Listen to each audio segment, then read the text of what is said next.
Thomas Paine, Thomas Paine, Thomas Paine, Sam Adams, Sam Adams, Sam Adams, Benjamin Franklin, Benjamin Franklin, Benjamin Franklin. These men spoke up for what they thought was right. From their courage came such documents as the Declaration of Independence and the Constitution of the United States.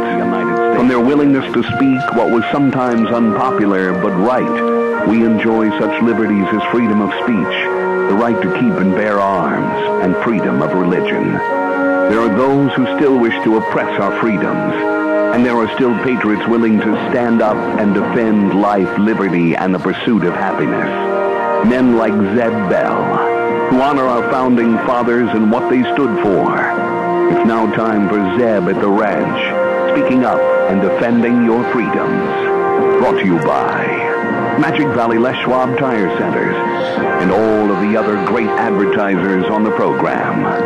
And now, Zeb Bell. We live in the greatest country in the world ever, and everyone in America has a right, if they want to be stupid. Some people just abuse the privilege. Good morning, everybody. Here comes Kate Smith and God Bless America, followed by a patriot with our Pledge of Allegiance. Morning, morning, morning.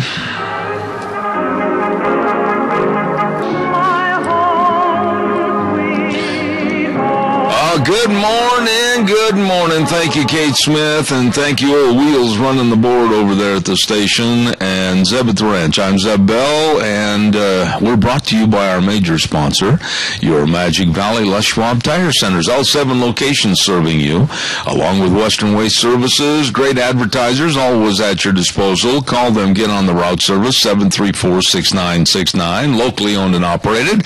And our friends over to Valleywide Home and Ranch. Chick days are going on at 910 South Oneida in Rupert. Everything for the farm, the home, and the ranch. And right now, without further ado, we check over with Wheels on our board and we say, do we have a pledger? I believe we do. Go ahead, pledger. We do not. Nobody has called in to do the pledge. Well, you know what the rules are. When you're new on the board, Wheels, you have got to do the Pledge of Allegiance. Oh, unless that's... I'll tell you what, you do the pledge, answer that phone, and just tell them to hold on for a minute, because you're going to be kind of an inaugural type thing with the pledge. So go ahead and answer that phone real quick. There you go. Tell them to hold on if it's Michael with our weather. And then if you would, Wheels, go ahead and give us the Pledge of Allegiance. Go ahead. I think he's tied up over there on the phone right now. All right, I'm good. Here you go, buddy. Go ahead. You are on center stage. All right. I pledge allegiance to the flag of the United States of America and to the republic for which it stands, one nation, under God, indivisible, with liberty and justice for all. Wheels, you did an excellent job. And I'll go right into Michael Rogers' weather. Good job. Cheney Flooring and Home Design brings you Michael Rogers' weather at 1228 Oakley Avenue in Burley. Number to call 678-6945. Look for the blue door. And don't forget, they've got a lot of newly refurbished furniture and carpet and flooring and kitchen construction, whatever you need to make your house a home. And don't forget, too, that they're going to have another girls' night out on Friday night, April 3rd. Check it out and go to the website or give them a call at Cheney Flooring and Home Design, 1228 Oakley Avenue in Burley. Right now, here's the world's best weatherman, Michael Rogers, with the weather. Michael, are you there? Wheels, where's Michael? Is he showed up this morning? Is he on the phone? Yeah, I'm here. Ah, good. We were waiting for you there, buddy. Go ahead, Michael. Give us the weather forecast. Well, what do we got? What do you want today? You tell me. What do you want today? I want rain. Oh, okay. All right. Sorry, you're not getting that. You're getting breezy conditions today. It's going to be breezy all day and tonight. And you come out of it tomorrow with a nice sunny day all the way through the weekend. 63 for the high for today. Maybe 59 for the high today. 63 for the overnight low. Should hit 71, 72 by Saturday. Have a great weekend. Enjoy the weather. Phil, whether you got? There's Michael Rogers. And the weather this morning brought to you by Cheney Flooring and Home Design, as it is every morning when we start the program off. 1228 Oakley Avenue in Burley, 678-6945. Look for the blue door. Hey, I'll tell you what the situation is this morning, folksies. At 8:30 this morning, we're expecting our dear friend, United States Senator Mike Crapo, to call in. So we're going to kind of double up on everything this first half hour and be ready. Don't forget Ramsey Heating and Electric at 2600 Overland Avenue in Burley. The number to call is 678-0459. And remember, they've got all your light bulbs. They've got all the fluorescent lights. They've got all the wire fuses, cords, anything you need, venting, wiring, repairing, heating. It's all there at Ramsey Heating and Electric at 2600 Overland Avenue in Burley. They're open 7:30 to 5 Monday through Friday, where they always provide warm winters and cool summers at Ramsey Heating and Electric. Now, at 8:30 this morning, here's the deal, and I want Wheels to be listening to this too. It's going to be a real short interview with Mike Crapo this morning, so we're not going to take outside calls. I've got about just enough time to ask some really important questions on my list, but I did talk to Max Pond back in the Washington, D.C. office yesterday, and they are working on a full half-hour segment for Mike to call in, hopefully in the next couple of weeks, and answer questions from our audience. So there you go. Chick days, here a chick, there a chick, everywhere a chick.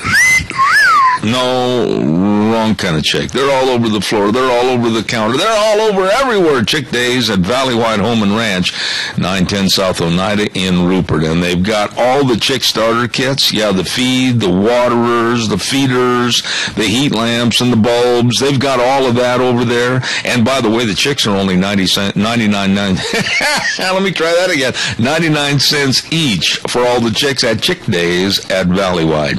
All the feed, everything to raise some really healthy chicks. So stop in at Valleywide Home and Ranch. They've got everything for you over there for the farm, the home, and the ranch at Valleywide Home and Ranch, 910 South Oneida in Rupert. Now, if you're not sure what they got and you want to check before you drive in, go ahead, give them a call at 436-0141. Sean and Mandy, the whole crew, always serving you with the best of everything for your needs at Valleywide Home and Ranch. You stop in and see them today.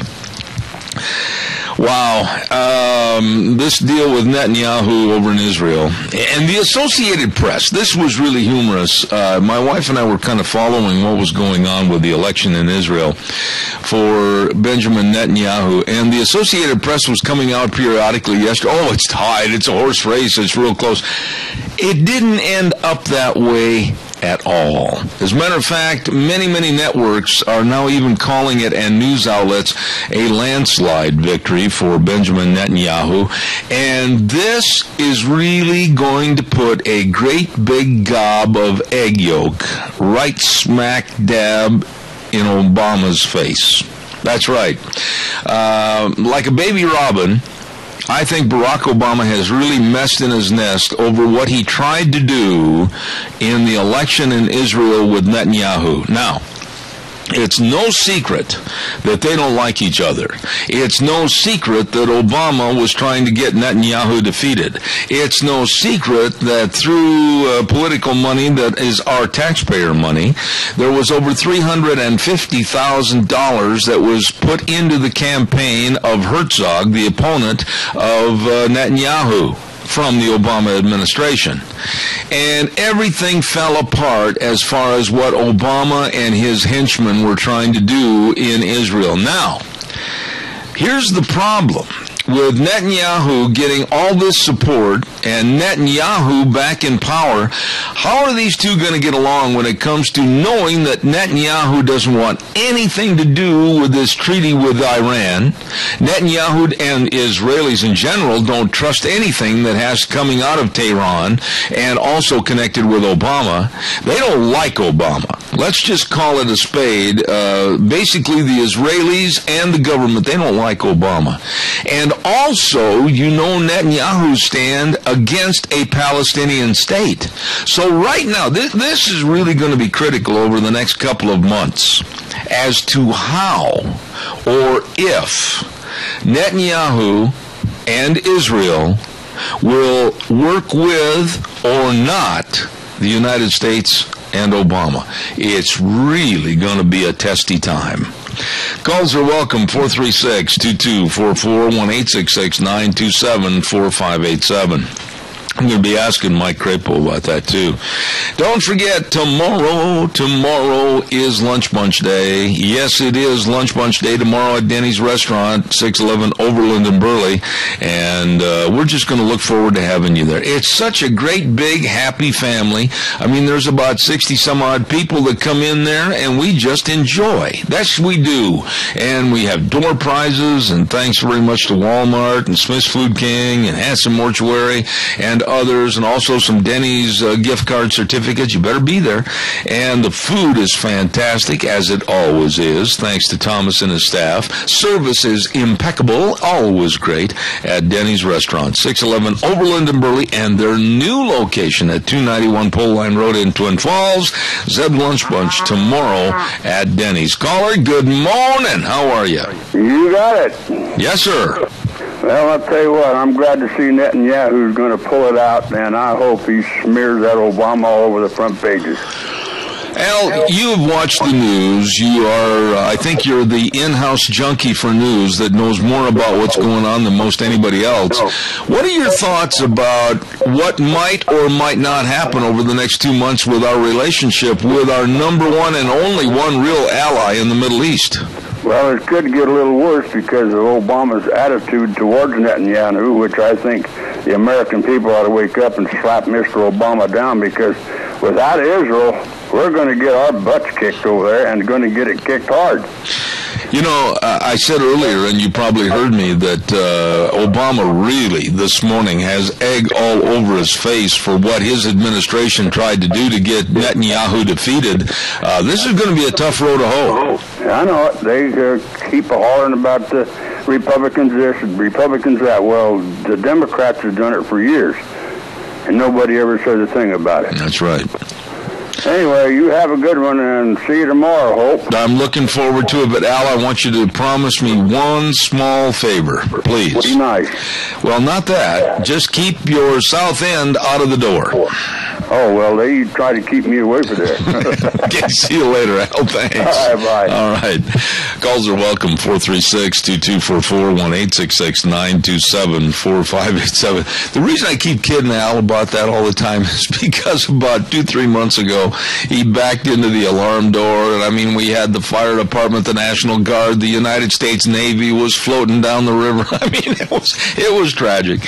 Anyway, don't forget Barry Equipment and Rental. 3 locations serving you on South Lincoln and Jerome, Addison Avenue West in Twin Falls, and that beautiful new location. Man, they got a lot of equipment at 159 West Highway 30 in Burley. They've got the Doosan loaders and the excavators. They've got all the Coyote tractors and Walker mowers and the Bobcats. Great financing available, fantastic warranties. What are you waiting for? You know that you're anxious to get started if you haven't already for this spring. You know you've got a lot of work to do, so go get the equipment that's going to get the job done and the people that can help you at Barry Equipment and Rental in Jerome, Twin Falls, and 159 West Highway 30 in Burley. Really, really nice people.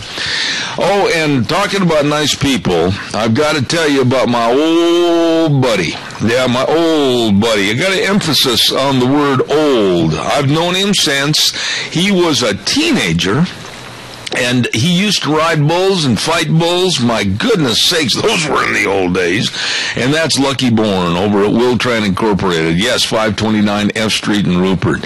And they're looking for some really good drivers. I mean, some 2-year Class A driving experience and clean driving records required. And they can receive load and unload pay. And they've got benefit packages available after 60 days of employment. On-the-road positions available. Great home time. Wiltran Incorporated. 529 F Street in Rupert. Number to call, 639-6411, or go online at wiltraninc.com and be sure and give my old buddy Lucky Bourne a call. All right, calls are welcome. 436-2244, 1-866-927-4587.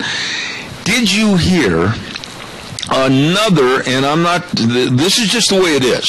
We tell it the way it is on this program. If it offends somebody, that's their problem, not mine.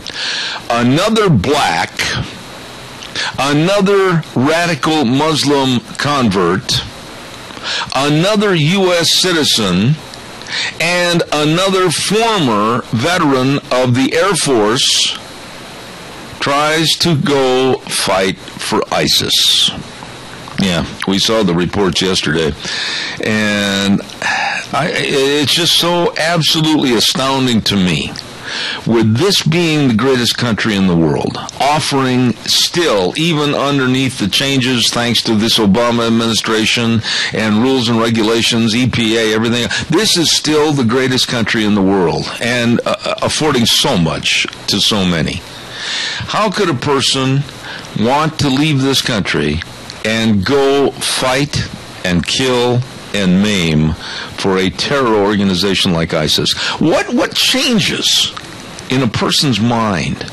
And when they got a hold of this individual, thankfully, before anything was consummated by him going over to fight for ISIS, they found on his laptop terrible, terrible videos of executions. And my wife and I were talking about this last night. Where is the world today? I mean, where is the world today? We've got the threat of ISIS. We've got the threat of Al-Qaeda. We've got the threat of our southern borders, which nobody seems to care about. We've got the threat of everything. And it seems like Washington, D.C. is in a little bubble. They're in bubble wrap. And they're immune or even deaf to understanding how serious the situation is. I was talking to a gentleman yesterday in New York City, and he is worried. He owns a big company, and he's been on this program on occasion, and employs a lot of people, and he is really, really worried that if we don't turn this ship around pretty soon, we're going to go over Niagara Falls. We're in some bad trouble, and it needs to be rectified. Calls are welcome, 436-2244, 1-866-927-4587. Appreciate your calls. Hey, don't forget, every Monday we ask a question, and we have some lucky winners. Old Zach and the crew, man, they cleaned up on delicious cinnamon rolls at Sophie's Chatterbox at 530 E Street in Rupert. Oh, those are good. You can win a half dozen of the most delicious, fresh, absolutely tasty cinnamon rolls if you answer the question we ask on Monday mornings. And don't forget, you can stop in there for breakfast, lunch, and dinner. And if you have something that needs to be cooked up and ready to go for Easter, you better get your orders in by the end of March at Sophie's Chatterbox, 530 East Street in Rupert, 436-0354, right there on the square. Really, really good, folks. Let's see, we're going to have the Ag Minute in just a few minutes, and I also want to tell you that at 8:30 we're going to have Mike Crapo, Senator Mike Crapo, on the air. Real quick, Starbucks, I don't think this is such a good idea myself. Starbucks coffee shops are going to be starting a campaign. I think it started today. And when you go in there and get your coffee, the girl, before she hands it to you, is going to pick up a felt tip marker, and she's going to write on the cup, "Race Together." Race together. And it's Starbucks' way of saying, oh, we've all got to hold hands and sing Kumbaya and have melted marshmallows on the end of a stick and everything, to where we need to sit down. We really got to get together and be lovey-dovey and everything. But I got to thinking about this morning early. And I think this is a dumb idea, and I'll tell you why. In the morning, when people are grouchy and crotchety and everything else like me, and I get up out of bed at 4 o'clock in the morning, the first thing I want to do is, and I don't care who likes it or doesn't, I want a cup of coffee. Now, can you imagine standing in line waiting for your coffee, and here's this little girl behind the counter writing "race together," trying to have a dialogue with somebody. Oh, we've got to do this, and we got to. They are going to be fuming, and they don't care if the person is green or orange standing in front of them. They're going to be saying, "Get out of the way and let me have my coffee." I think it's not going to work. This race together, that's not the good time to have it in the morning when people want their coffee. Calls are welcome, 436-2244, 1-866-927-4587. I know some people that are doggone busy right now, and they want to help you. They can build anything. They're in the construction business, and they are good. That's it. It's never bragging when it's true. Streamline Precision, 120 South, 100 West of Burley, and call Tim Vaughn for estimates on what you need built. 431-7314. That's right, 431-7314. They are experts in constructing agricultural buildings, grain silos, grain bins, on farm storage, commercial steel buildings. As a matter of fact, they're an authorized dealer for Sucub, Chief, Balin, and Nucor buildings, and they are really, really busy right now. As a matter of fact, they're building a brand new Funk Dairy right here south of Murtaugh. They know their stuff. I'm telling you, they are a company that specializes in large-scale industrial projects, and they're experts, like I said, with helping agricultural building. You give them a call today. Tim at 431-7314. Streamline Precision, 120 South, 100 West of Burley, serving you. Really good people. All right, give me a call, 436-2244, 1-866-927-4587. Tell you what I think we'll do real fast is I believe we'll go and put the Capital Press Ag Minute on, and what we will do is tell everybody about our dear friend Christine Pickup at Mount Harrison Audiology. I'm going to be going over there, I think it's Monday, for a hearing screening to find out. What did he say, Martha? Anyway, Mount Harrison Audiology and Hearing Aids, Christine Pickup at 1218 9th Street, Unit 2, right behind the Minidoka Hospital, across from the emergency room, and the number 312-0957.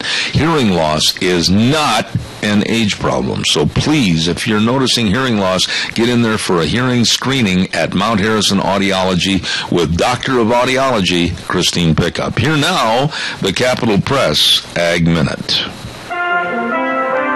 Today's Ag Minute brought to you by the Capital Press, the West Ag Weekly.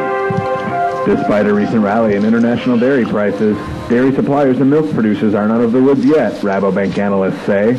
Dairy markets might have passed through the worst, they say, but things aren't likely to be as tight through the middle of the year. A surprising rally in global product prices starting in mid-February led to a 42% increase in whole milk powder prices. But the strength of the rally is hard to justify based on market fundamentals. U.S. farmers continue to expand milk production with little overall domestic demand growth and a 17% year-over-year loss in exports. Significant decreases in dairy imports by China and Russia are leading a demand-driven contraction in international trade, they say. For the Capital Press Ag Minute, this is Brandon Tenner. For more agriculture news and information, turn to the West Ag Weekly, the Capital Press, and capitalpress.com. Oh, thank you very much. And don't forget, brought to you by Mount Harrison Audiology and Hearing Aids with Christine Pickup, Doctor of Audiology, and she's right across from the Minidoka Hospital Emergency Room. Number to call for a hearing screening, 312-0957. Let's check with old Wheels over there at the station. Has Senator Crapo checked in yet? Wheels, is he on the line? And I don't think yes, so. Sir, he is. He is. All right. Thank you very much, Wheels. Appreciate it. Ladies and gentlemen, I'm always honored to have on this program United States Senator Mike Crapo. I've always considered Mike a straight shooter and answers the questions and very forthright. Good morning, sir. How are you? I'm well. Good morning, Zeb. Mike, first off, I want to say I personally want to compliment you for having the backbone and the spine to stand up against this administration, and you, along with Jim Risch, signing, along with 47 other senators, that, hey, listen, Barack Obama and your administration, you are not going to skirt the Constitution. You are going to follow us and give us the information. So, sir, I compliment you for your signature. Well, thank you. As you know, there's been a firestorm over that letter, and the president and his allies have been pushing back very aggressively, saying that Congress has no business trying to meddle with the president's conduct of foreign affairs. But the reality is that, as he should well know, under our Constitution, we have three co-equal branches of government, and the legislative or congressional branch has a very major role in the conduct of foreign affairs. You know, we have foreign relations committees, armed services committees, national security committees, intelligence committees, and members of Congress are dealing with leaders of other nations all the time. And for the president to say butt out, particularly when he is leading us into a terrible, terrible mistake, is just inappropriate. So thank you for noting that. Mike, I want to just ask you this. I think all Americans, not just my audience, not just your constituents, but all Americans are very concerned about Iran and the terror that they represent and help across the country and across the world. How serious is this, or does this administration, are they very naive and not really aware of how bad this situation is? Well, it is extremely serious. Zeb, the fact is, if we were to talk about the threats against our country that we face right now, I always put our national debt at the top of that list, and that's an internal threat. But I'd say if you looked at the external threats to the United States, the possibility that Iran will obtain a nuclear weapons capacity is, I think, at the top of the list. It is one of the most dangerous things we face in the world. It's not just Israel who is at risk, and it's not just the United States that is at risk. It is the world, and this is one of the most dangerous actors in the world. And frankly, you'll recall a few weeks ago when Prime Minister Benjamin Netanyahu, who thankfully won his reelection yesterday, when he was invited to speak to the U.S. Congress, the president did everything he could to stop that speech from happening.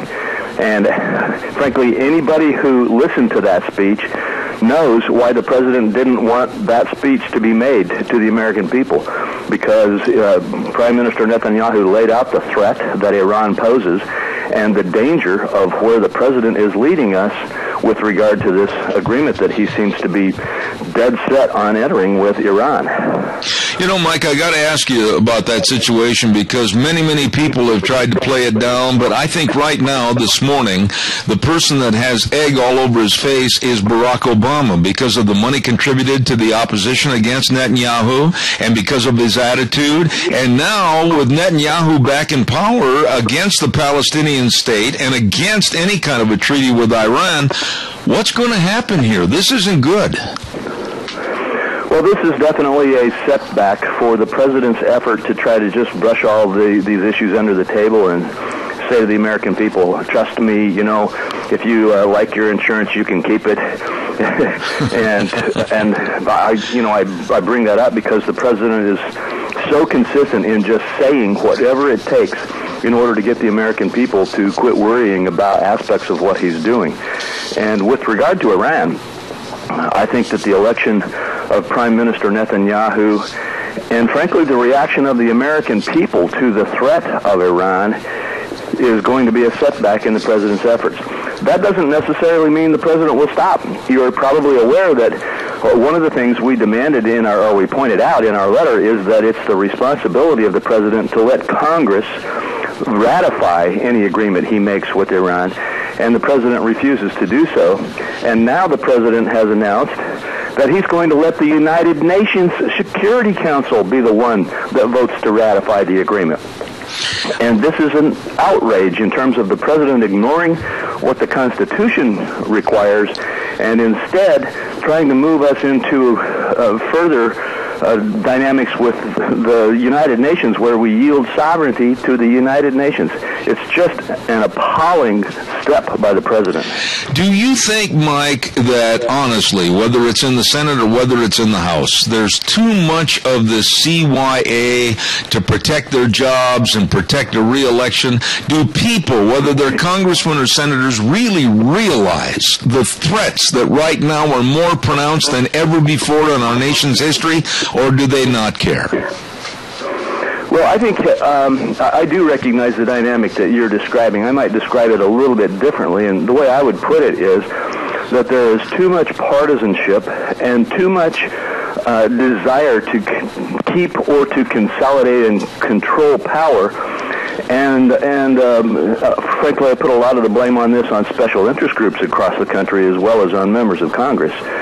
But there's a willingness to simply ignore good policy and support the president or support someone else who is leading in a bad direction, because it will help to consolidate or control the power bases in Washington, D.C. And I see far too much of that happening, even in the face of where I think people agree that there's really bad policy. Let me just give you a quick example here, and people can watch this play out. We've had a bipartisan agreement, Republicans and Democrats, in very large numbers, that this negotiation with Iran needs to be submitted to Congress for its ratification. There is a bill to do that has got broad bipartisan support.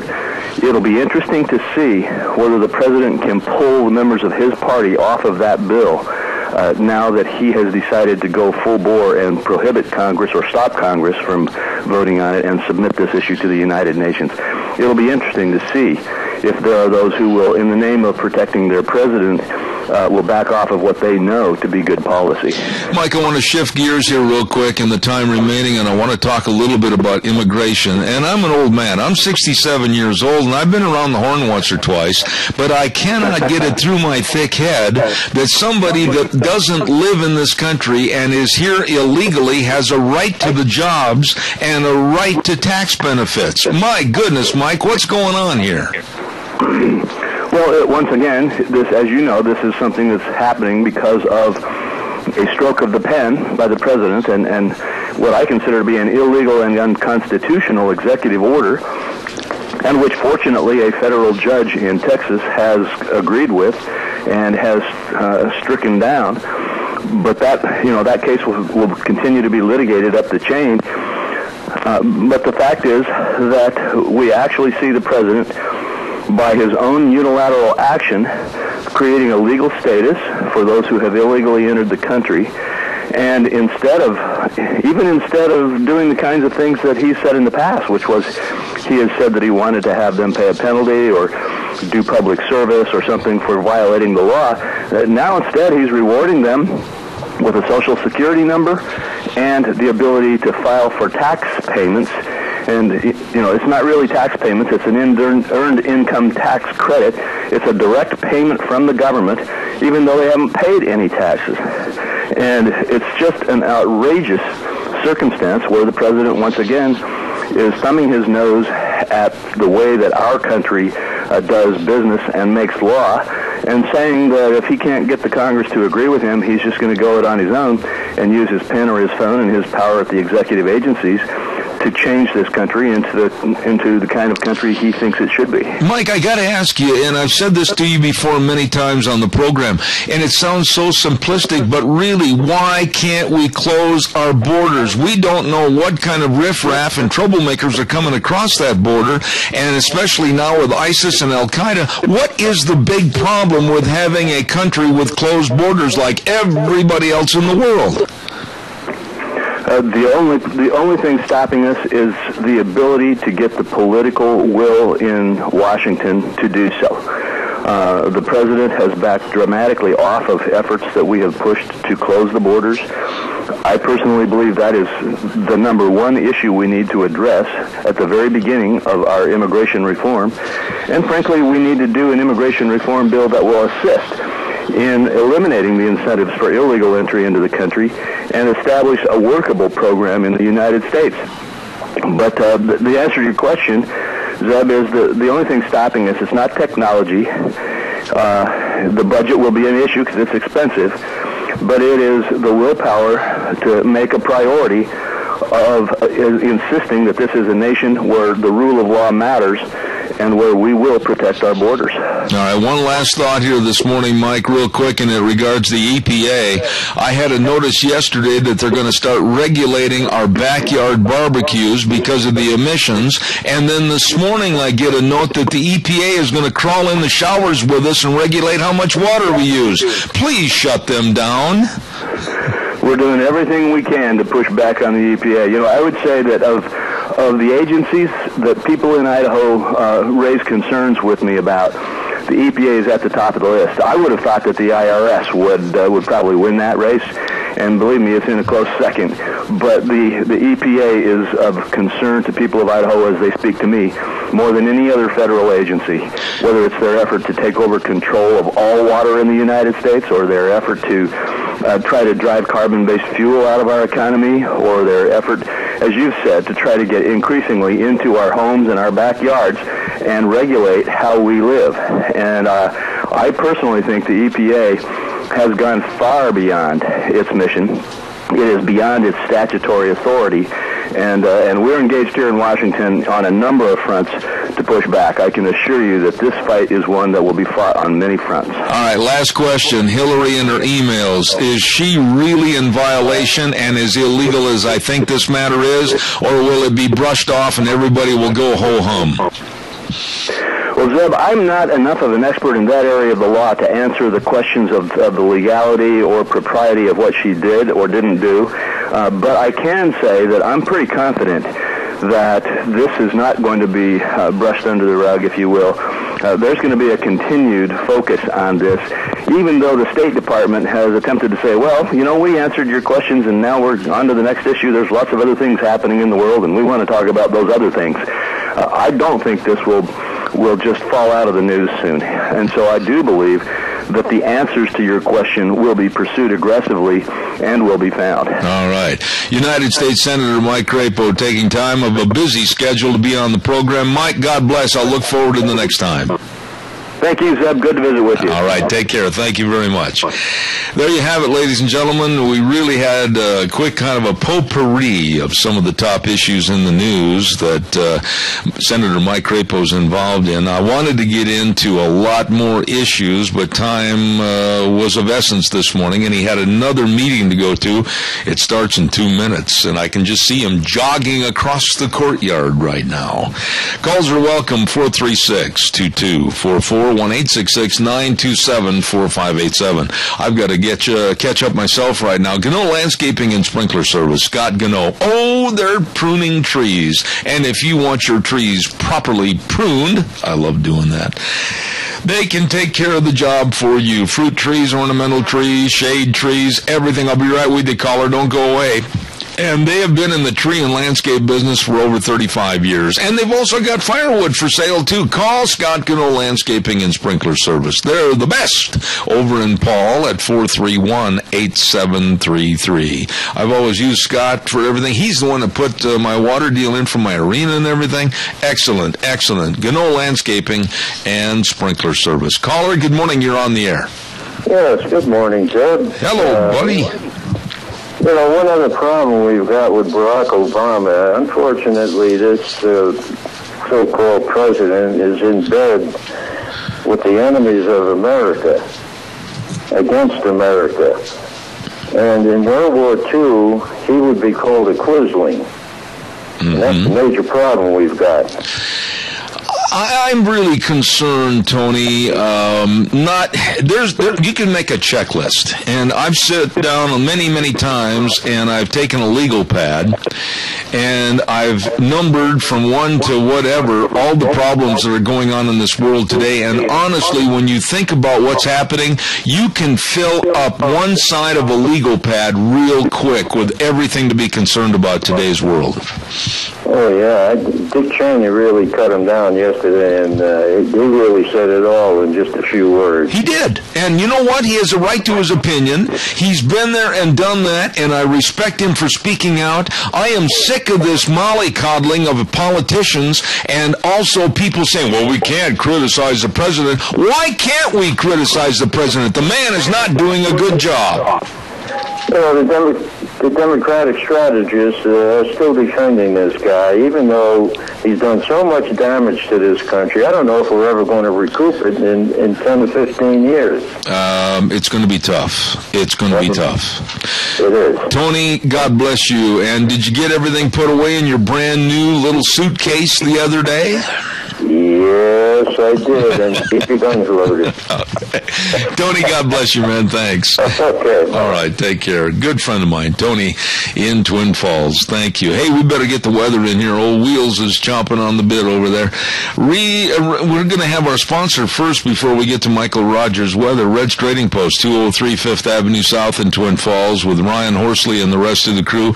You know, their office, their location is in historic Old Town Twin Falls and has been since 1936. These are really good people, family business, and they know guns, they know all about the accessories, and of course they've got all the ammo, and they've got all the top people too at Red's Trading Post, 203 5th Avenue South in Twin Falls. Caller, you stay on the line, but right now we're going to have Michael Rogers' weather. Hello, everyone. Michael Rogers is at the ranch. Breezy today. That's our weather story. 59 for the high.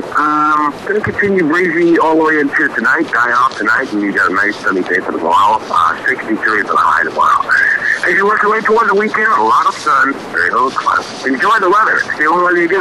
All right. Thank you very much, Michael. And, of course, brought to you by Red's Trading Post, 203 5th Avenue South in Twin Falls with Ryan and the rest of his crew. Always the best of guns, ammo, and accessories at Red's Trading Post. Caller, good morning. You're on the air. Good morning. You know, Teddy Roosevelt said you only support the president insofar as he supports the Constitution. So I guess that would be about zero as far as support for this president and all that he's done. I was hoping you would ask what Frosty Woldridge pointed out on Monday about Valerie Jarrett, because she's the wheels behind Obama, and she's a committed Muslim and wants to convert this nation into a Muslim nation. Yeah, but wait a minute, Adrian. Give me a break there, because I only had 13 minutes this morning, and I tried to cover as much as I could. Well, I understand. I realize you only got a few minutes there, but that is really everybody. I hear the talk show host, Hannity, and various ones, and they're always saying, why does Obama act the way he does?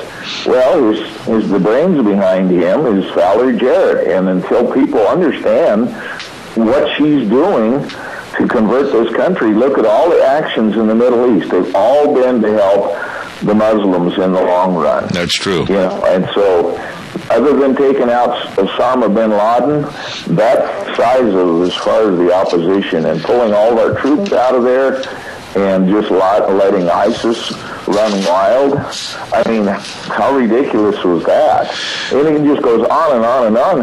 But nobody wants to talk about this, and I think that's the important thing for people to understand, is that, you know, we've got this, they're committed to making this a Muslim nation. And Barack Obama's whole training, education, background, he's admitted he's a Muslim, even though he puts on the facade that he's a Christian, never goes to a Christian church, very rarely. Well, and I'll jump in here and I'll say, because I got calls stacked up, and I want to agree with you, that the man was raised with all the Muslim environments and backgrounds. And how can anyone expect that not to have an influence on his character and his personality?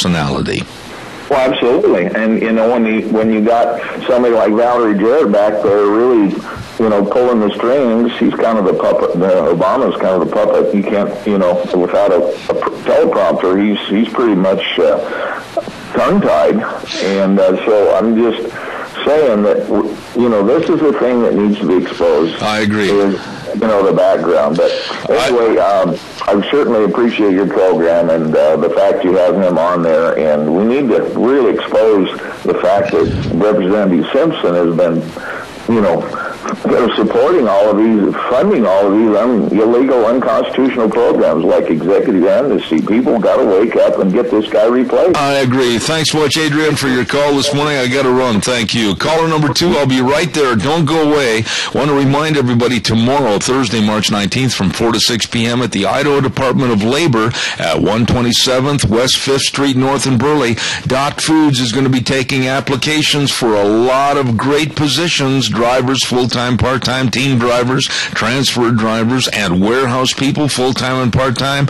And boy, I'll tell you, we talked to Anthony yesterday over at Dot Foods. This is great. They're growing and they're hiring. Lots of opportunities with a great company. Don't forget that job fair tomorrow, Thursday, March 19th, from 4 to 6 p.m. at the Idaho Department of Labor in Burley, and a lot of job opportunities with Dot Foods. Caller, good morning. You're on the air.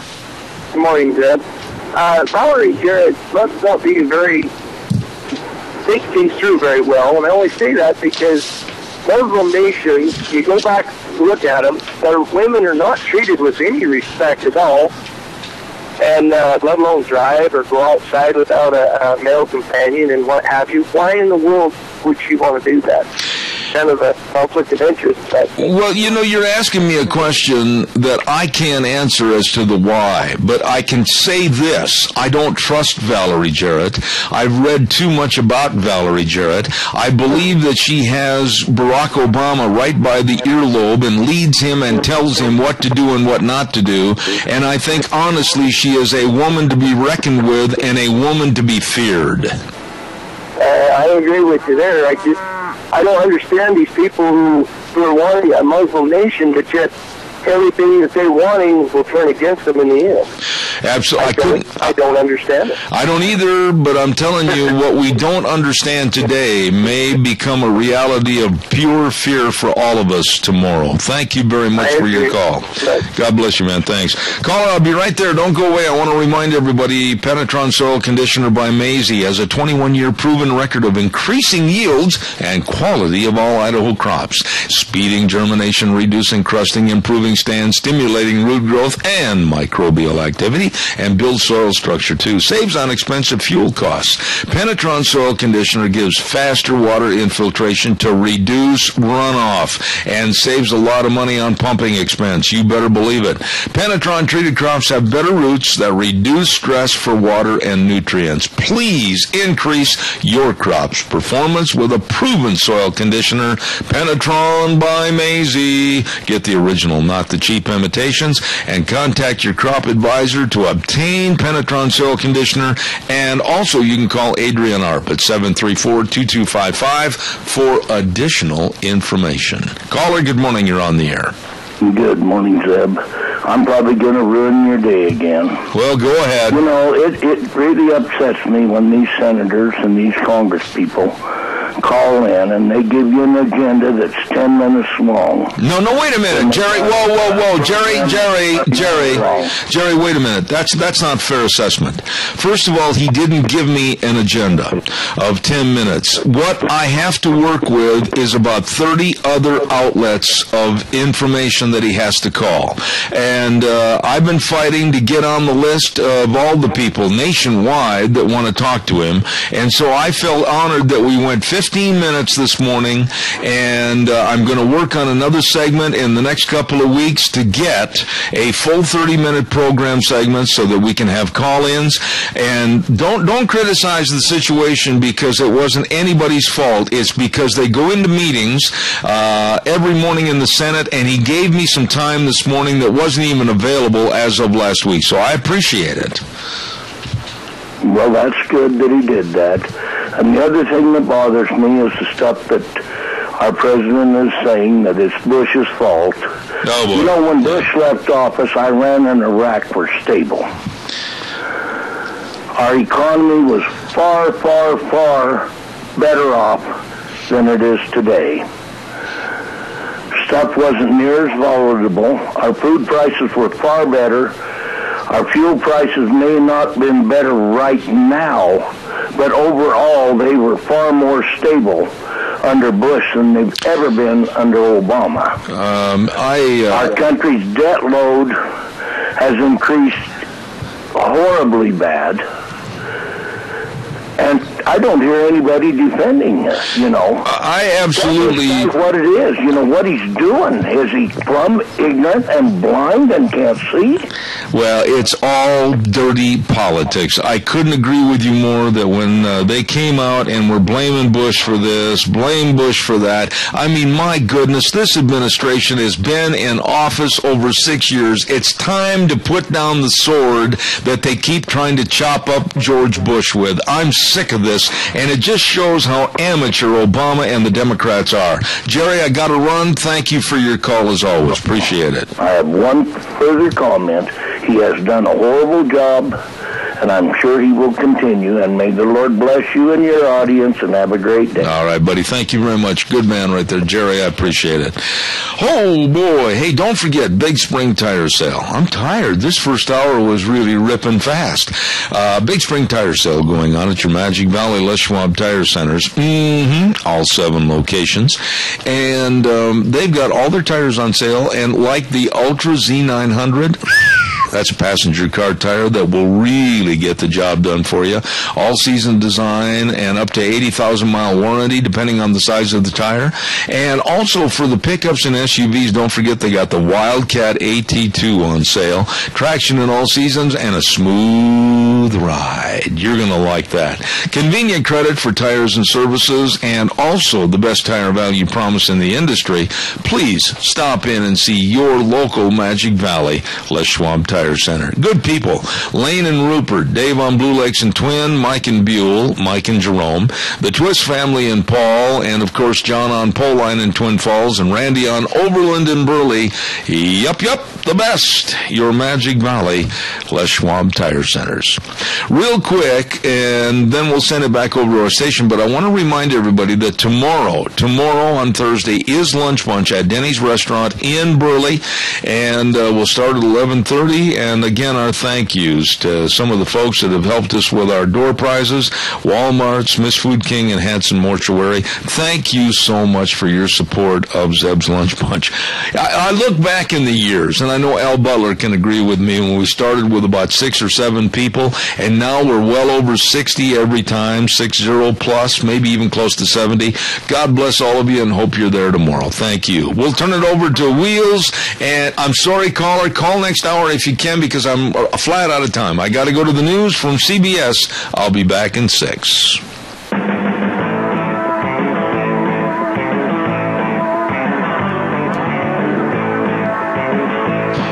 Oh boy, here we go.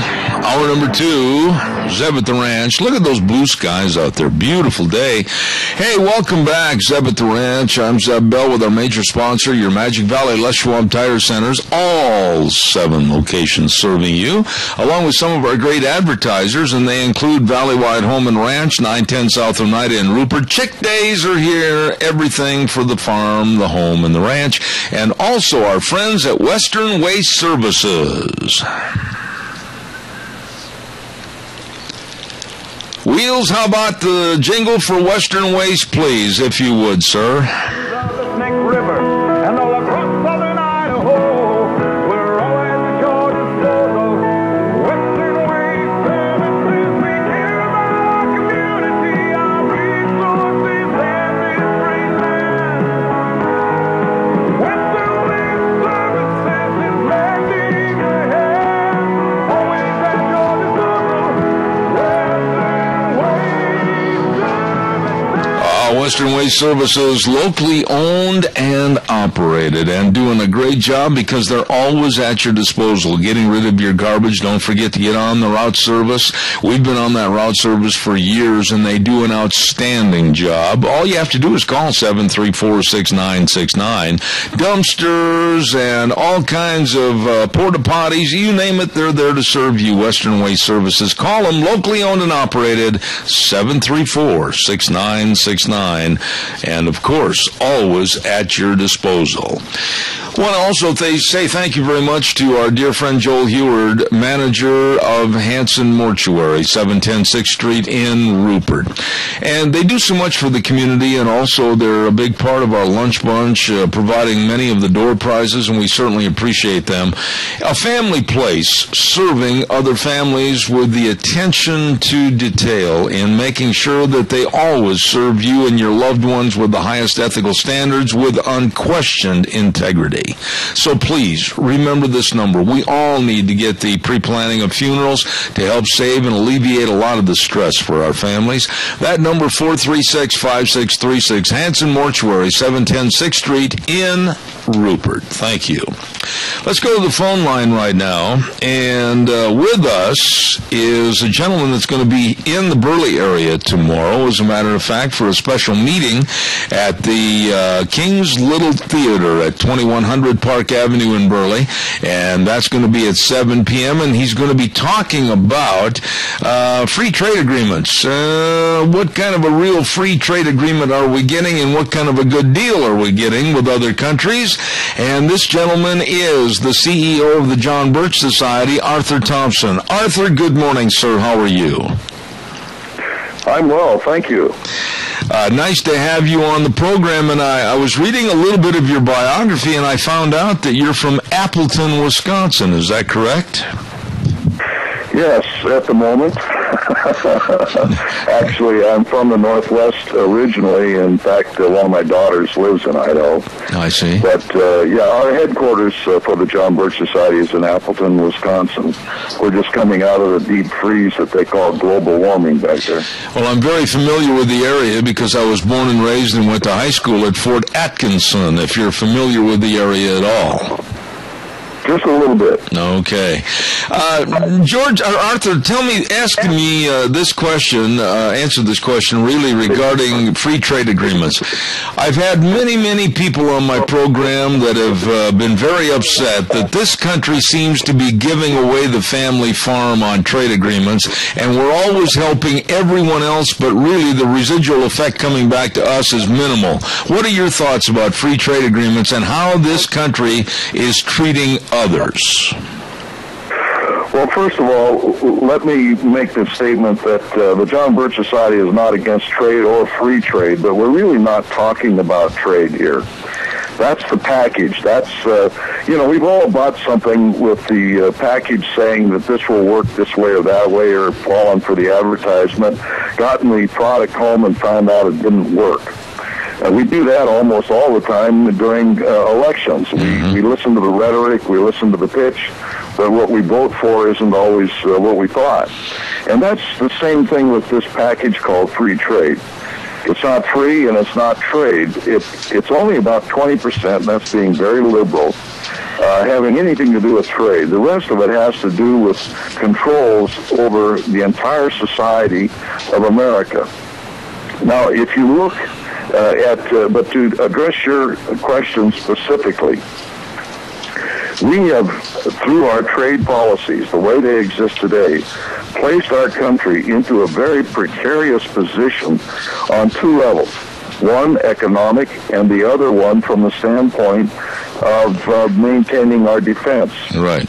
Most people are not aware, for instance, that 80% of the components that go into our weaponry for our armed forces are now made overseas. Now, we may assemble them here, but the components are foreign.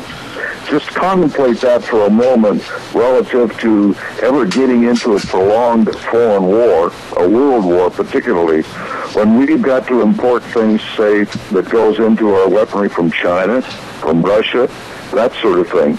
Most people don't know that we cannot put a major aircraft into the air today. Now, I'm not talking about Cessnas and that sort of thing. I'm talking about Boeing and Lockheed, etc. We cannot put one in the air today without parts from China and Russia. They just don't make them here anymore. So on that level, too, it's a serious problem. And then on a third level, it's involving our independence. All of the, I'll be conservative and say almost all of the communications that come out of the Obama White House refer to these trade agreements as economic integration. Now, economic integration is a whole lot different than trade. Another thing is that I like to ask people, is our government moving us towards socialism? I've never had anybody say no. Now, if our government is moving us domestically towards socialism, why on earth would we believe that our foreign policy and our trade policy would be any different? Because they're implemented and negotiated by the same team. Mm-hmm. So these things are just on the fundamental level of it happening to our country and our economy.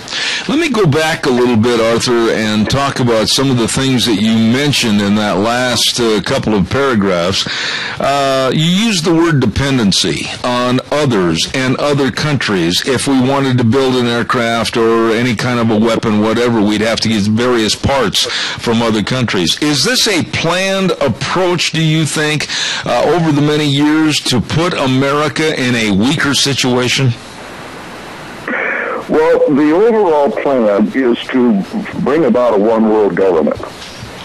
Now, the problem that the people that want to do that have with the United States is twofold. Number one is the Constitution. They have to abrogate the Constitution some way. Mm-hmm. The other thing is that they have to lower the economy of the United States and change society of the United States in such a way that we can comfortably merge with these other nations. Part of that process is making us dependent on these other nations for the various things that we do. For just a simple thing like aspirin anymore. I don't care what brand you got on the aspirin bottle, it comes from China. And that's the sort of thing that's happening all across the board of our economy.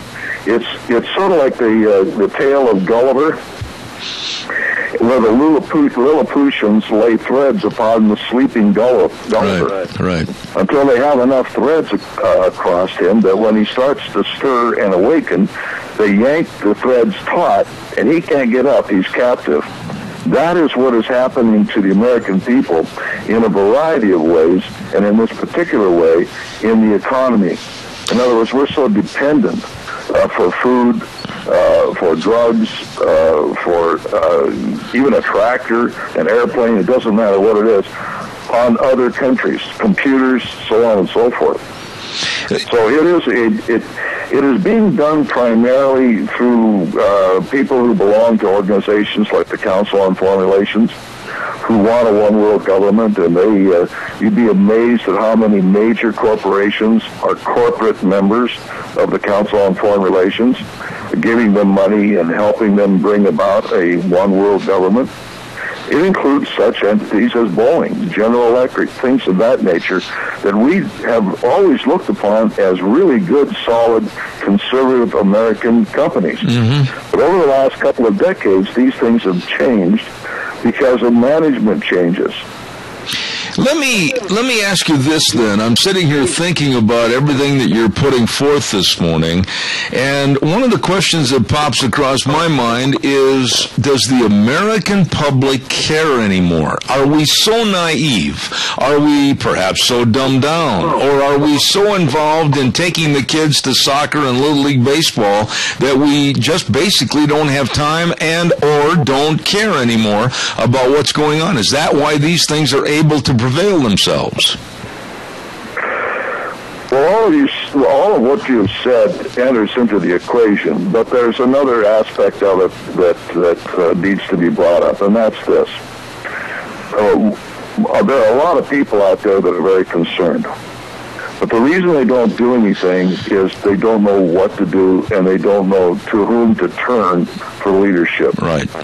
And that's part of the program of the John Birch Society, trying to tell people there is hope, there are things that you can do, you can stop this and reverse it, if you will just take a little snippet of your time to do so over a prolonged period of time. And there are those who are just simply lazy, people who just don't believe these things are happening, so on and so forth. But we have to look at other nations to see just how they became totalitarian. A lot of people just can't still today fathom how an intelligent, educated people like the Germans would fall for something like Adolf Hitler. But when you study exactly how the Nazis came to power and consolidated power, we see parallels and similar situations happening in the United States. And it doesn't matter whether you're talking about Hitler or Stalin or Mao. They make sure that the American people do not have enough information to do anything about what they see. And in the case of these other countries, they never, ever had any opposing organization they could rally behind. Mm-hmm. That's different in the United States. There are a lot of groups who are fighting this thing. We, of course, say that take a look at the John Birch Society and figure it out. A lot of people at first, too, cannot believe the how large this thing is. They just can't believe that such things are going on without them knowing about it. But there have been cases all through history where the people didn't have a clue of what was happening until it was too late. You know, Franklin Delano Roosevelt, I hate quoting the man, but here it goes. He said that if something happened in politics, you can be assured that it was planned that way. You know, people think up ideas. People finance ideas. People organize ideas. If we're moving towards socialism, if we're moving towards a one-world government, somebody wants it that way, and somebody is working to make sure that it's happening. So this idea that the John Birch Society are conspiracy theorists and that sort of thing, we just take a look at the pattern. We said, you know, there was a very famous quote by Abraham Lincoln, which is too long to give in its entirety. But he said, basically, when you see individuals coming together with boards, and all those boards fit nicely together, each in its own place to build a house, and these men came from diverse areas from all over the country, then rest assured they had a plan, and they implemented that plan, and they knew what they were doing. And that's the same thing that's going on today. That we see these things all coming together, whether we're talking about free trade, whether we're talking about the Constitutional Convention, whether we're talking about Agenda 21, it doesn't matter. They all ultimately reach the same point, and that is to change the Constitution and change society in such a way that we are beholden on international organization and evolve into a one-world government. I would imagine that you are literally sweating bullets over the potentiality of an agreement and or treaty, whichever words you want to use, with the Obama administration and the country of Iran and all the subsidiary problems that's going to cause, along with free trade agreements. I would imagine you're definitely afraid of what might come out of those meetings. Well, absolutely. And the thing is that all of this is being done in secret. We don't really know what is in that Iran negotiation. We don't even know what's in the free trade negotiations. Not even Congress knows. Yeah. And yet they are in violation of the Constitution of the United States by not having Congress negotiate these commercial agreements. You see, the Constitution mandates, it doesn't give any leeway, it mandates that Congress will regulate commerce, and that the executive cannot. And yet the executive is out there manipulating these agreements that affect commerce. And no Congress, well, I shouldn't say no congressman, I think they've allowed 2 or 3 in there, to find out what has been going on in these negotiations, but they had to sign non-disclosure agreements before they were allowed to even see it, so they can't even discuss what they saw. But they came back scared to death. And the thing is that why, when this thing affects the American people, whether you're talking about Iran or whether you're talking about these free trade agreements, why do they keep this from the American people? Now, I can understand not wanting to upset negotiations with another country based on, you know, what they're doing with Iran and that sort of thing. But I'm distrustful of the Obama administration in this regard nonetheless.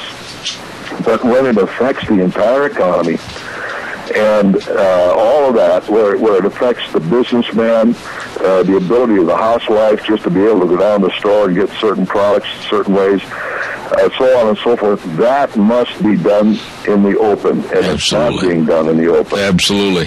The other thing that is a problem, and I'm going to be talking about this in my talk, is there are so many factors that come into this thing that affect actually what we would call free trade. And while I'm on that for a moment, we are getting into agreements with socialist countries. Socialist countries do not believe in free enterprise.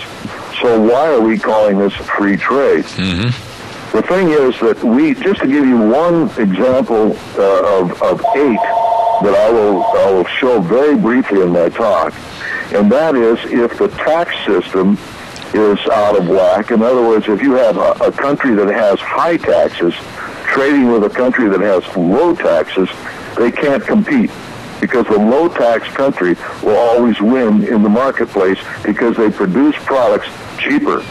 Now, just a clue, the United States has the highest corporate tax in the world. You can go on the internet, you can look that up, and you can find a list of every country in the world, and you will find that the United States has a higher corporate tax than any of them. You know, I want to remind everybody, I've only got about 2 minutes left in this segment, Arthur, and I want to remind everybody about the location and the time. Now, you're going to be speaking tomorrow night at 7 p.m. at the King's Little Theater at 2100 Park Avenue in Burley, and I understand there is no admission charge. Is that correct? I really don't know. I welcome members for putting that on. I get off an airplane, they wind me up, put me in the car, and take me where I go. So I don't know these details. But I will say they will find it very interesting. By the way, before we leave, I would like to put in a plug for our website at JBS, like John Birch Society, jbs.org. They can find out more on this issue and many others on our issues page at that website. You know, robust. Arthur, answer this quick question and give me, please, respectfully, not too long an answer because I'm almost out of time. But in fairness to the John Birch Society, why today, even now, is there such a stigma against the name? People don't really understand what it is or what it represents. Give me a short dissertation on that. They just want to keep people from looking at what we have to say and how to organize and get the job done and defeat these people. That's the whole purpose. It's going to be very interesting. What is the real price of free trade? It's going to be a great, great evening tomorrow night at the King's Little Theater, and that starts at 7 p.m. at 2100 Park Avenue in Burley. And Arthur Thompson, John Birch Society CEO, thank you, sir, for your time this morning. That's my pleasure. Thank you. Thank you, sir. And I understand from what I have here on my sheet, it says there is no admission charge, donations welcome. So there you go. That's tomorrow night at 7 p.m. at the King's Little Theater. Hey, Wheels, over at the station on the next call, maybe turn them down just a skosh, just a minute little bit. I'm getting a little feedback in my headset, so just a touch if you could turn them down just a little bit. We're going to have our next guest on in just a few minutes, and old Wheels over at the station is taking care of everything and doing a good job. Don't forget, I mentioned about tomorrow evening, well, also from 4 to 6 p.m. tomorrow, don't forget that job fair at the Idaho Department of Labor, and that's at 127th West 5th Street North in Burley, and that's from 4 to 6 p.m. tomorrow, and they're going to be taking applications for many new jobs at Dot Foods. Holy cow, they're looking for full-time drivers and part-time drivers and team drivers and transfer drivers, and they're looking for full-time and part-time warehouse people. The reason is Dot Foods is growing and they're hiring. So please check that out. A job fair tomorrow afternoon, 4 to 6 p.m. at the Idaho Department of Labor, 127th West 5th Street North in Burley, and don't you miss it, okay? Also, our thanks go out, and these people are so nice, and I really treasure, about 4 years ago now, I was talking to Nick over at Let's Ride, and he says, you know what, why don't you buy some ATVs? You could have a lot of fun on them. I had never even been on an ATV prior to that, and I thought, well, I don't think the wife would like that and everything. I used all kinds of excuses. Well, we bought a couple of them. I shouldn't say we. I bought a couple of them, and then they brought them in the yard. My surprise bride looked at me with murder in her eyes, but now she loves riding them more than I do. I'll tell you what, let's ride. Highway 24 between Rupert and Heyburn, where the fun is sold. And they've got the Can-Am ATV side-by-sides right now, rebates for this year. And they got, oh, just look at that display room. I mean, they're all over the place over there. Fantastic. And don't forget, too, I got to tell you this real quick. Get your snowmobile ordered for the 2016 Snow Check. That's right, you can order it just the way you want it, and I love that. I forgot to turn off the race. Just the way you want it, all you have to do is pay $500 down and get it custom built to your specifications. Get over there today. Let's ride. Highway 24 between Rupert and Heyburn, where the fun is sold. Really, really nice people. Just a minute, I'll be right with everybody. I want to remind everybody, too, about Cameron and Siemens Insurance. Hello, Dean. Hello, Todd. Very responsive and accessible to help you with your insurance programs and the best of life insurance, health insurance, retirement planning, employee benefits. Locally owned and operated by Dean Cameron and Todd Siemens. All you have to do is just write this number down. Give them a call for an appointment, 436-4424. And that's Cameron and Siemens Insurance, Highway 24 in Rupert. Really good folks. Okay, let me see here. We're going to be visiting in just a moment with Dave Bigo, my dear friend from back in Indiana. So stand by for that. I understand he's on the line. We'll get him on the air here momentarily. But real quick, I want to remind you about our friends, and that's, of course, at, oh my goodness, I lost it. What did I do with it? I'll tell you what, as disorganized as I've been this morning, I think what we'll do is go right straight to our guest. And good morning, Dave Bigo. How are you? I hope your day's going better than this cyclone that hit my office this morning. Is Dave there? He is unavailable. He is not answering his phone right now. Oh. He did go to his message, but he won't answer. All right. Well, you keep trying, Wheels. Keep trying, and we'll take some local calls. And Deanne, if you're out there in the other room, if you can maybe try to bird dog him down and find out if Dave's at a different telephone number this morning, we'd sure appreciate it. And calls are welcome. 436-2244, 1-866-927-4587. Dave Bigo, hopefully he'll be on the line in just a few minutes. Mad River Laser, 502 East Street in Rupert with Nicole and Alex Pratt. Oh, man, they've moved into that brand new location right there on the square in Rupert. And, boy, they just do a jam-up great business. I'm telling you, they can promote your business with anything. Logos, business name on all the clothing, everything. Stop in and check it out. And right now, they're selling buck knives 10% off, and engraving is free. So stop in to Mad River Laser. And one other thing I think really should be mentioned for all of us that have businesses and employees, anytime you get ready to recognize someone in your business, they have all the employee recognition plaques and everything else over there at Mad River Laser, 502 East Street in Rupert. Number to call, 436-2293. Caller, I hear you calling. Good morning. You're on the air. Just a quick little note. I was listening to you and your guest, and I'm going to go to that tomorrow night. And American people have not been educated, because I thought I was a real savvy voter. And I've been going to the Tea Party meetings, and I have learned so much. I can't remember that I even learned this much in my civics class as a senior. I'm not going to tell you how long ago, but we really did study the Constitution and all of that. But you know what? When you're 17 and 18, you're not thinking about what this is going to do to impact your country. And now Americans are uninformed. That's why they vote the way they are. Let me say something to you in regards to what happened over the last couple of weeks, Chris. The Times News, newspaper, and many other media outlets were criticizing the 47 senators that signed that letter that went to Tehran and the leadership of Iran.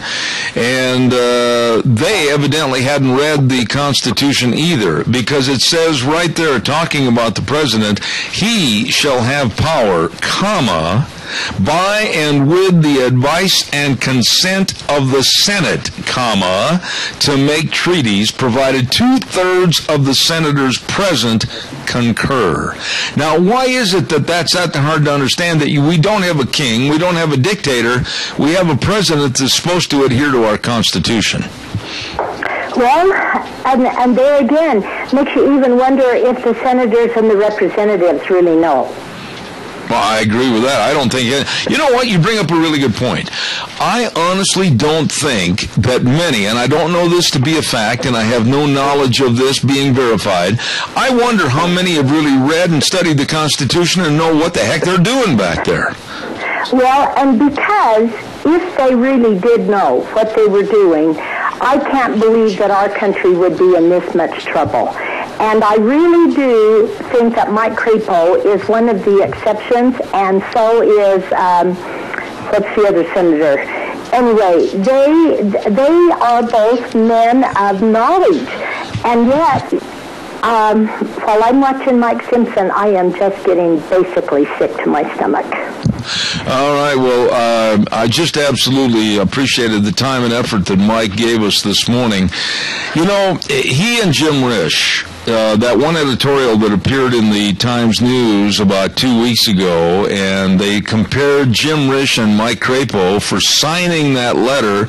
They compared them to ISIS, and I found that to be one of the most repulsive statements, and quite frankly, I think the Times News deserves to give an apology to our United States senators. Well, I think that the best thing that would happen to the Times News, as if people would call up and just say, I want my money back. I'm taking my...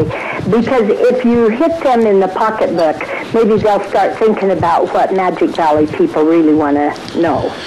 I agree, and that meeting tomorrow night, it sounds like that gentleman, Arthur Thompson, knows quite a bit about free trade, or what is perceived to be free trade, and it should be a very interesting meeting, and I certainly hope a lot of people go. Yes, and I really hope so too, because this is the only hope. We've got to get informed, and if we're not informed, we deserve what we get. Well, isn't the proof in the pudding as to what we have for an administrative leader right now? Yeah. Yeah. Yeah. I'm even sure he's an American citizen. Real quick, though, before I let you go, I'm amazed. I mean, I am absolutely shocked, Chris, and I'd like you to speak on behalf of the females in the audience. How could anybody, and I'm being critical, but how could anybody support Hillary Clinton for being the next president? How? Well, I can tell you she is too... what do women suffer from? She makes her decisions on how she feels rather than what she knows. Absolutely. And I'm afraid that we females do that. And if she gets her feelings hurt, she's going to do everything she can do to pay off anybody who will destroy the guy that took her down. And she's just too flighty. And why did she want to ignore our people in Benghazi when she knew it was going to come back to her, but she didn't think it through? Absolutely. So I don't think she's the type of person I want making major decisions for our country. Amen. Well stated. Chris, it's always a pleasure to talk to you. Thank you. I appreciate it. God bless you. Thank you. Bye. I just received word from Wheels over at our home office that my dear friend Dave Bigo is on the line, and without further ado, we're going to get him on the air this morning. Hello, Mr. Indiana Basketball. How are you? I'm doing great, Zeb. How you doing? Oh, not too bad. Speaking of which, I'm going to put you on the hot seat right away this morning, and I'm going to let you pick your Final Four in the NCAA, and then I'll tell you my Final Four. Go ahead. Well, Zeb, I'm still working on that, so you're not going to get me on the hot seat yet. In fact, I've got the brackets I've been working on here. I think it's going to be interesting. I think there may be some real surprises. Well, one of the surprises, and I'll say this before we get to some serious notes, one of the surprises I think is going to jump up and possibly dethrone Kentucky is Wisconsin. That ball team is very good, and they've got a lot more depth on the bench than most any other team in the NCAA. Yeah, that's right. It's going to be a tough road. And I was reading an article this morning that Kentucky's close games, it was by teams that always attack, and they think that somebody like Wisconsin or somebody like that attacks Kentucky, they may be out of it. Dave, I want to get serious right now, and I've got quite a few different topics this morning. You, of course, author of the books The Devil at My Doorstep and The Devil at Our Doorstep, and you're fighting against the SEIU union and how absolutely sinister politics, dirty politics, and unions can be. But I want to talk to you right now to start things off about Hillary Clinton. Why is it, and I've had criticism on this program, that people are saying, oh, come on, everybody makes mistakes, everybody doesn't follow the same protocol on their emails, etc. And I say no.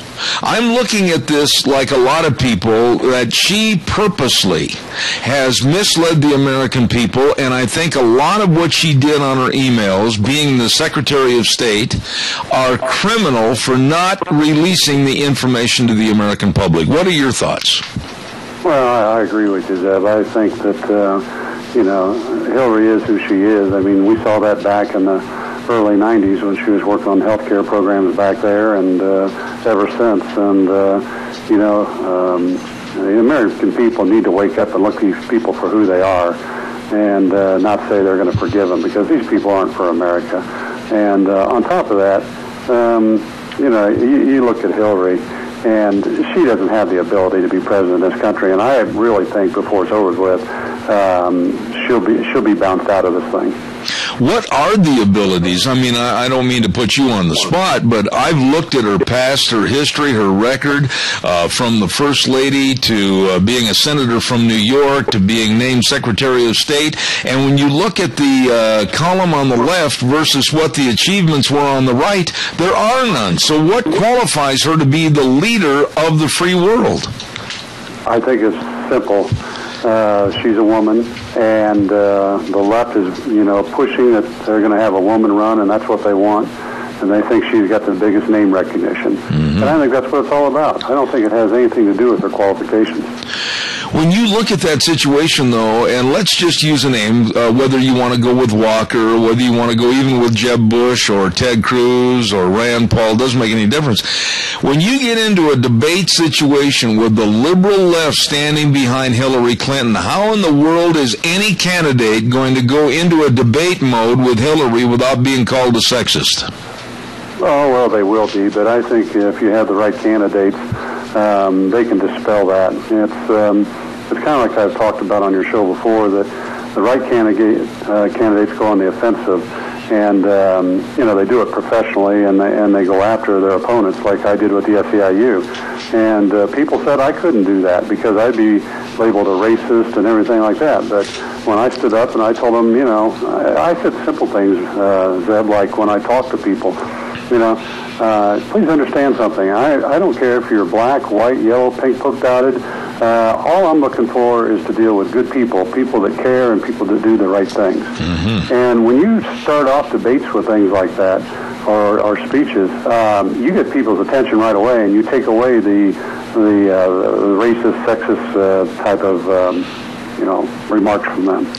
Dave, of course, you follow the news, and over in Israel, a lot of people thought Benjamin Netanyahu would not survive this election. They thought he might get beat, and it absolutely turned out the other way, to where, like I said first hour, our President Obama literally has egg on his face, like a baby robin messed in his nest, for him and his administration providing over $350,000 to try to defeat Netanyahu, and he wins and retains power. Now what? This is going to be kind of an odd situation. Well, the president will just ignore it and move on, because he doesn't care. His ego is so large. He's such a narcissist that it's not going to bother him at all. He's going to continue to attack Netanyahu and go after them because his background, he is more fundamentally related to the other side, and he's going to do everything he can to help the Muslims in the Mideast. When you say that, though, Dave, I mean, we're looking at a tinderbox. This situation over with the Palestinian state trying to be established, and then, of course, this so-called treaty with Iran, and Netanyahu's not going to stand still for any of that, and he is going to stand against Obama, and really, what could happen? Will we see a possible dissolvement with this administration against our best ally, Israel? No, I think Obama will try and do that. I don't think he'll try and stay neutral, and he'll kind of try and keep kicking the can down the road as long as he can. But hopefully the Republicans in Congress and the Senate and people around the country will continue to put pressure on, and we'll do the right thing as a country. I mean, that our military people believe we should be doing different things over there to control ISIS and make sure Iran doesn't get a nuclear weapon. And, that's fundamental to the security of our future in this country. Yeah. And this president, though, he will do anything. And I hate to make the comparisons, but I saw the same thing when I fought the SEIU. They'll do anything they can to achieve their goals. And it doesn't make sense to most people with common sense. Speaking of the SEIU, no one knows more about the sinister personality of the SEIU. Anything as an update as to what they're doing, or unions in general to try to take more control? The SEIU is kind of being a little bit quiet right now. In fact, I was talking to a guy in Houston yesterday who was attacked by the SEIU, much like our company was.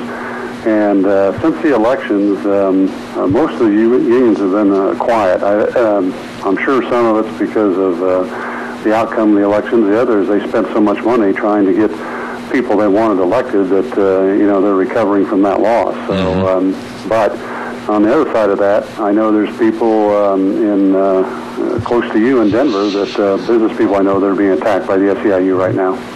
Dave, one of the subjects I wanted to talk about this morning in the time remaining is the Environmental Protection Agency, a group of people that absolutely are going wild in the last couple of weeks even, wanting to regulate and coming out with edicts on backyard barbecuers, saying that the emissions are going to cause more global warming. And then this morning, a report that they're going to start studying the use of our showers in hotels, first of all, to see about regulating the water usage, etc. The EPA has gone way too far, and I look like they're going to run to the point where we can't control them at all.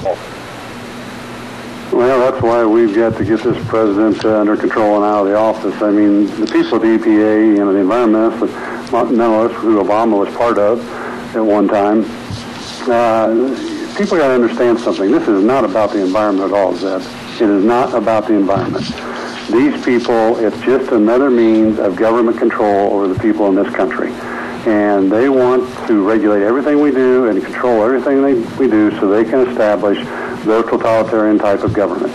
And it's just one more step in that direction. And again, I'm a broken record, but it's time that the Republicans and Congress stand up and go on the offensive and put so much pressure on this president and his administration, they don't have time to think about all this other stuff.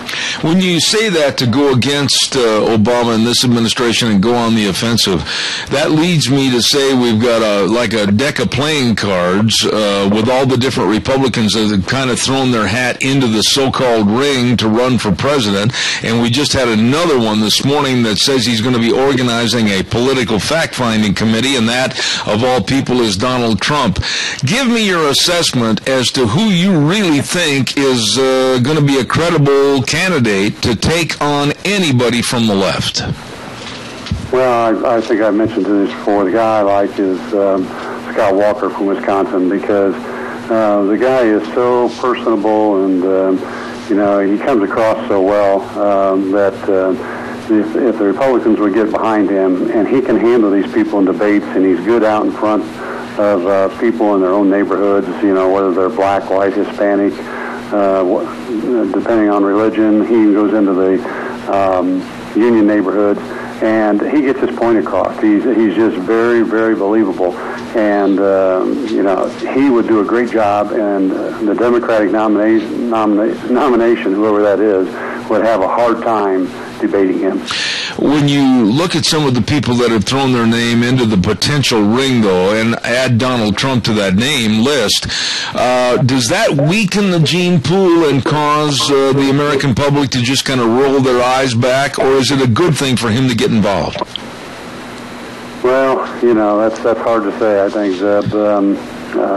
People are going to look at different things, and, we're so far from the elections, I think it's a little early to tell, but, back to my point, in the meantime, I think the Republicans in Congress and the Senate need to put this president on the defensive, try to impeach him. I would throw so many bills at him and put him under pressure for so many things he's not doing for the good of this country, that he doesn't have time to think about anything else.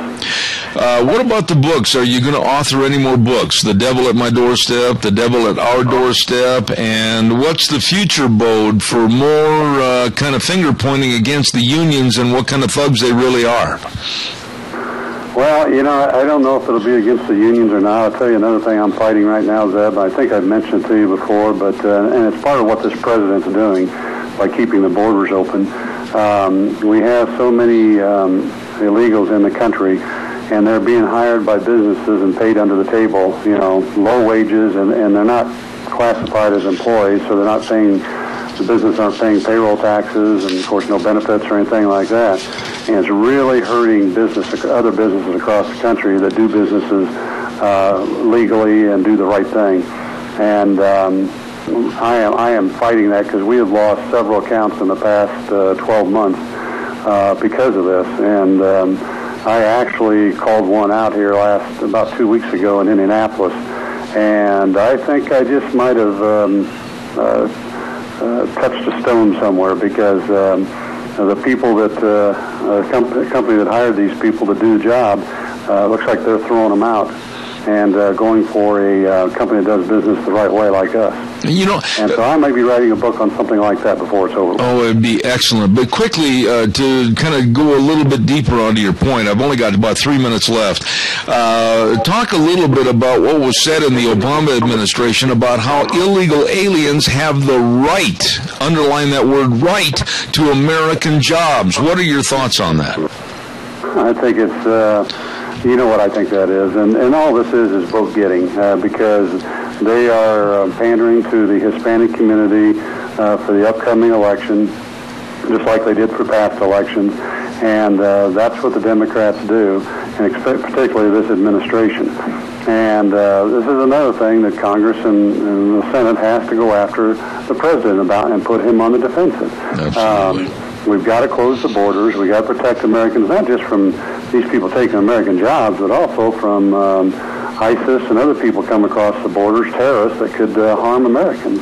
And, and make this president, defend what he's doing, which is wrong for the American people. Absolutely. Dear friend, Dave Bigo back in Indianapolis, and thank you so much. Anything else about your blog? I always want to remind myself to tell my audience about your blog. How can they check out your blog? I think that you write weekly. It's one of the best ever. Well, I don't do it weekly as much as because I'm so busy anymore, especially with some of these things I'm working on, like the illegal aliens and that. And but they can go to thedevilatOurDoorstep.com, and there they can see my blog, and they can purchase my book at a discount. All right. Dave Bigo, dear friend, God bless you, and I'll be in touch to see what your picks are versus mine on the NCAA tournament, and then you can send me a bottle of wine. We'll see about that. Okay. God bless, Dave. Thanks so much. Thank you. Dear friend right there, Dave Bigo. He's been on this program many, many times, and I always look forward to having him on the show back in Indianapolis, Indiana. And a great author and quite a businessman, CEO of Executive Management Services.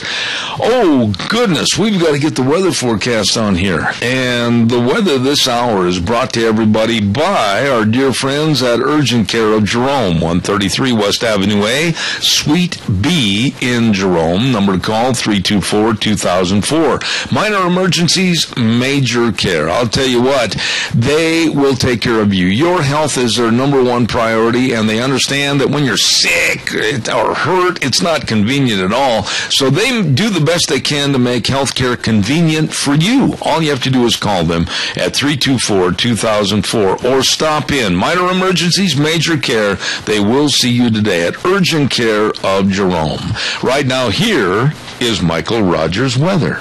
Hello, everyone. Michael Rogers is there with the ranch. Breezy today. That's our weather story. 59 for the high. Going to continue breezy all the way into tonight. Die off tonight, and you got a nice sunny day for tomorrow. 63 for the high tomorrow. As you work your way toward the weekend, a lot of sun, very little cloud. Enjoy the weather. It's the only weather you get.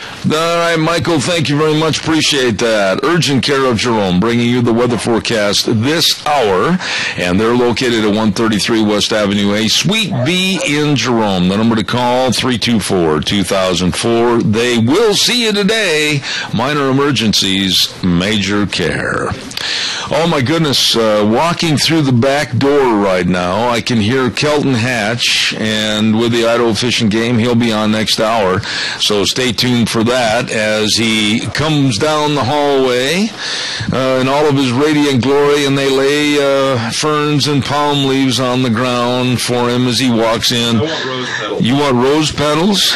Listen, big guy, you take what you get. You're lucky I just threw a bunch of straw and thorns on the ground.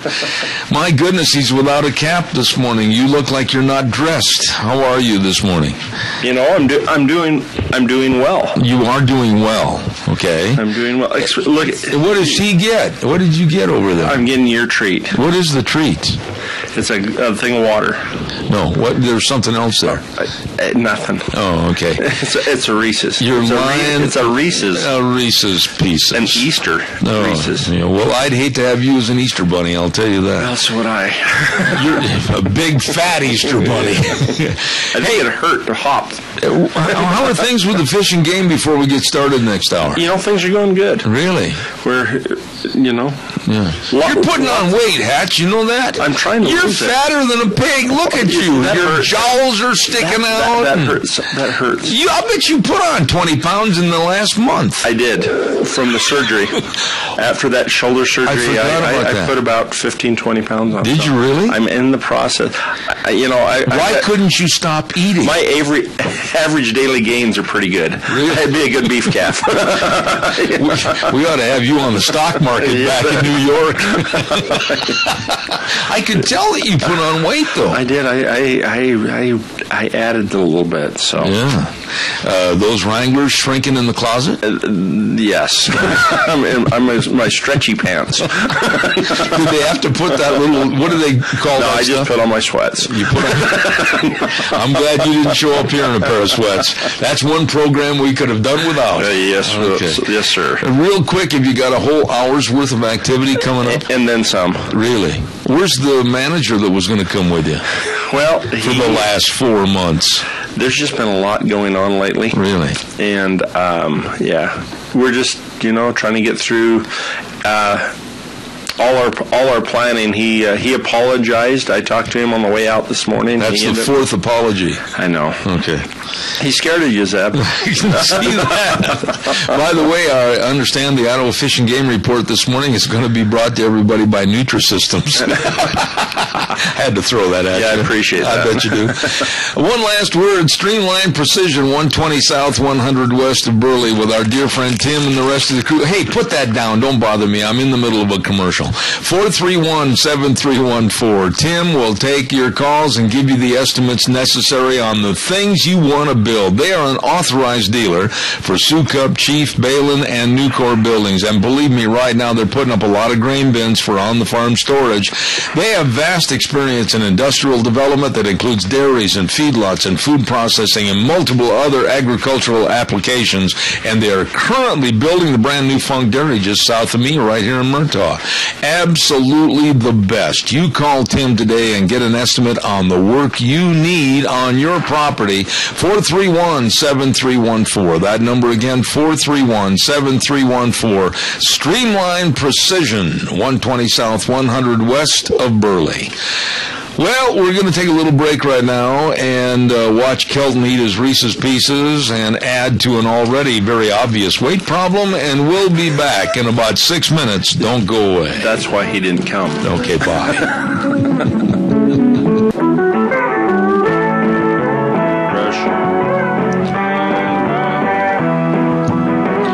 Oh, welcome back.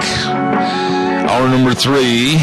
Zeb at the ranch in the studio, and of course I'm Zeb Bell with our major sponsor, your Magic Valley Lush Schwab Tire Centers, all 7 locations serving you.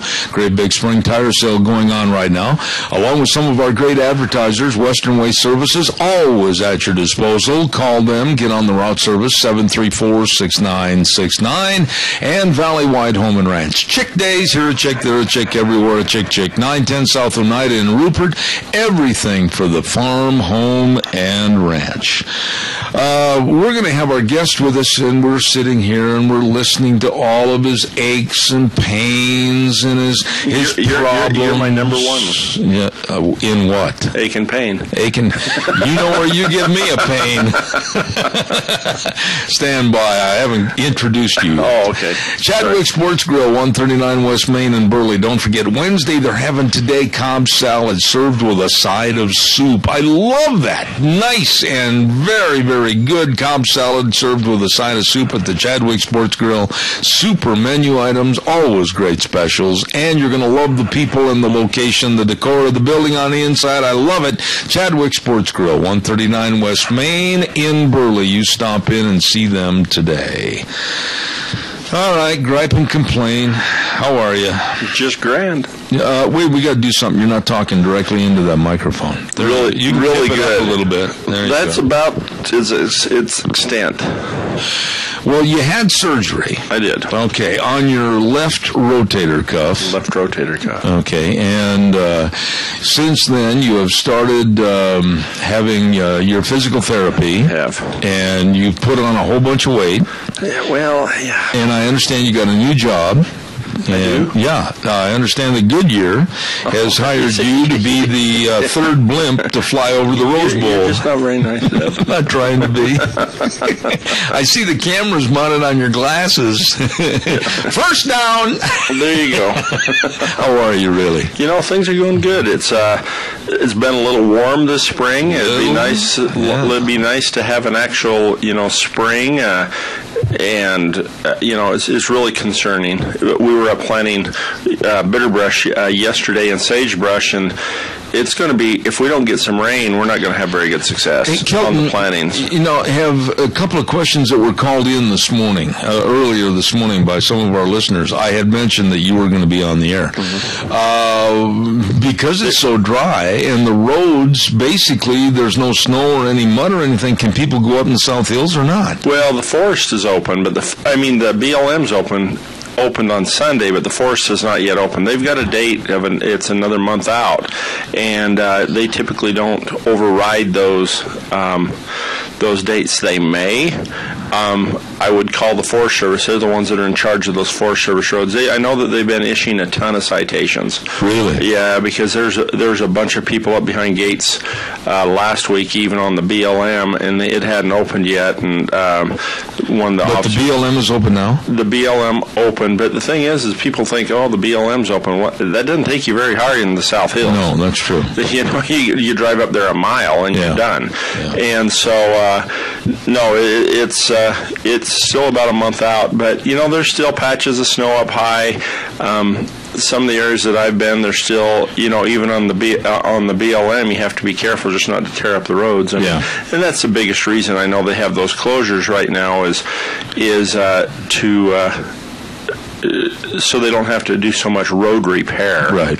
And so, and there's still drifts up higher and stuff like that. But we need moisture. Oh, we do. It's terrible. Yeah. You know, we've started our spring habitat planning. We're up here. We just was working up near Cave Creek, just down the road here by Cottonwood WMA. Oh, yeah. Big Cedar and up and through there, and or Cave Canyon, and Big Cedar, and we had students from Burley, Oakley, and Murtaugh that were up there helping us plant, and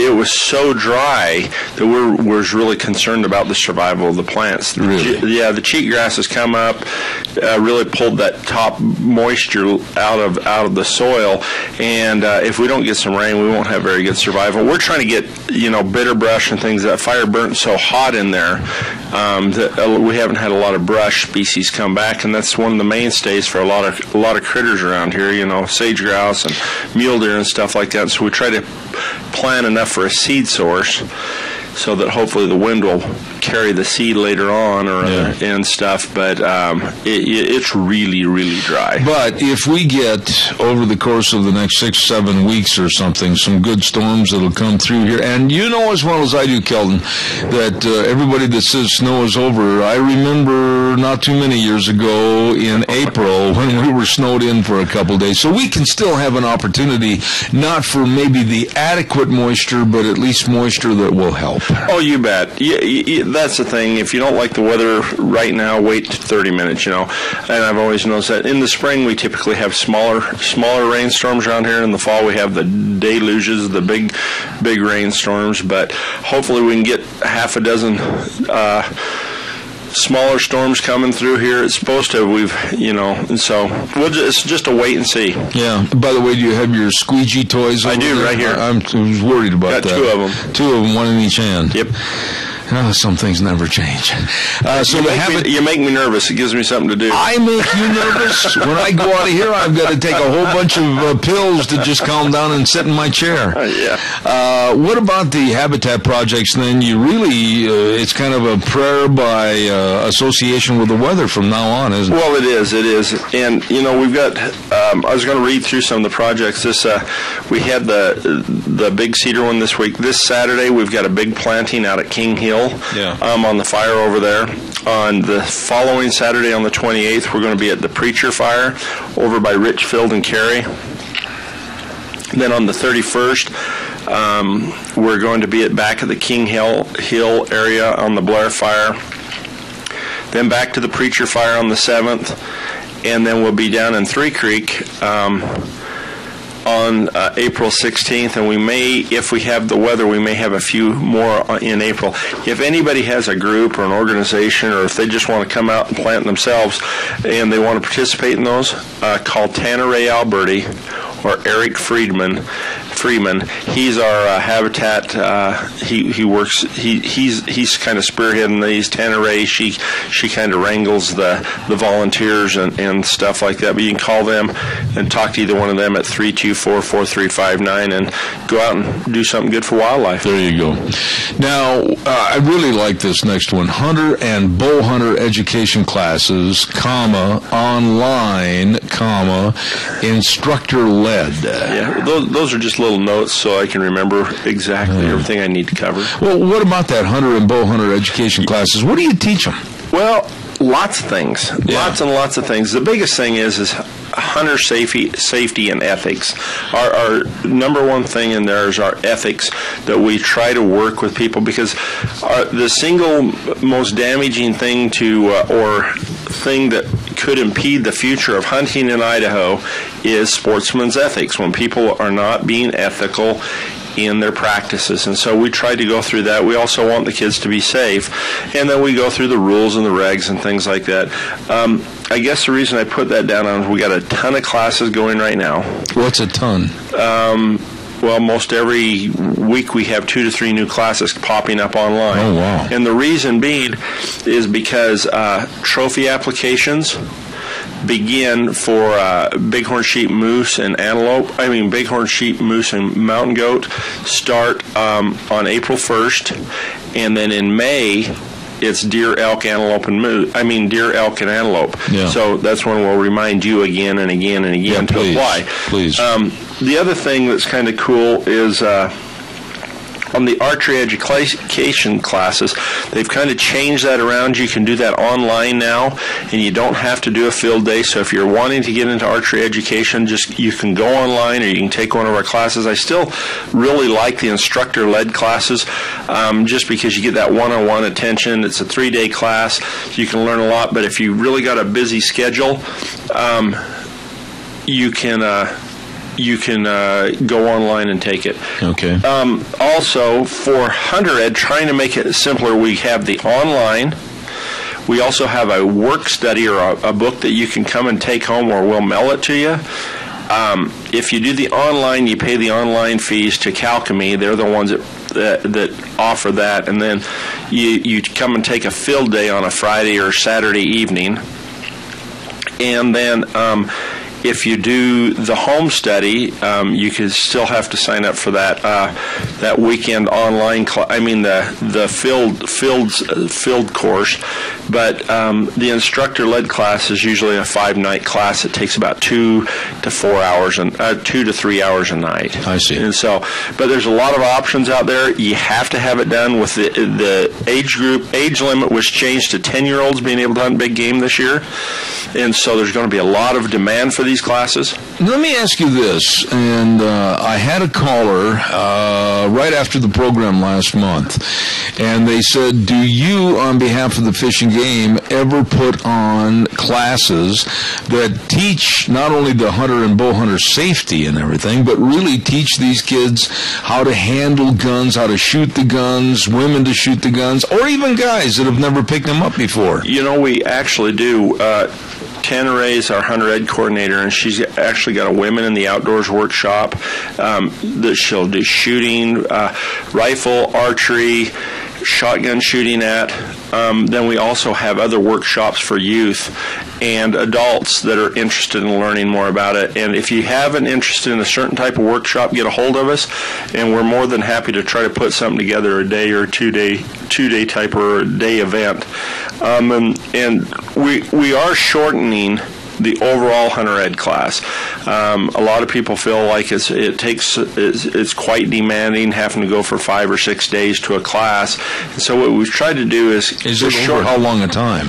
Well, you see, we've got some instructors that have in the past had taught it as long as 20 hours. Oh my! And so we try now to keep it between 12 to 15 hours, but then we're adding these other classes, these skill classes on later. If people are interested in learning more about learning how to handle a firearm, to shoot, to do different things like that, we're going to be offering skill classes later on during the summer. We'll be advertising those over the course of the summer. Okay, sounds good to me.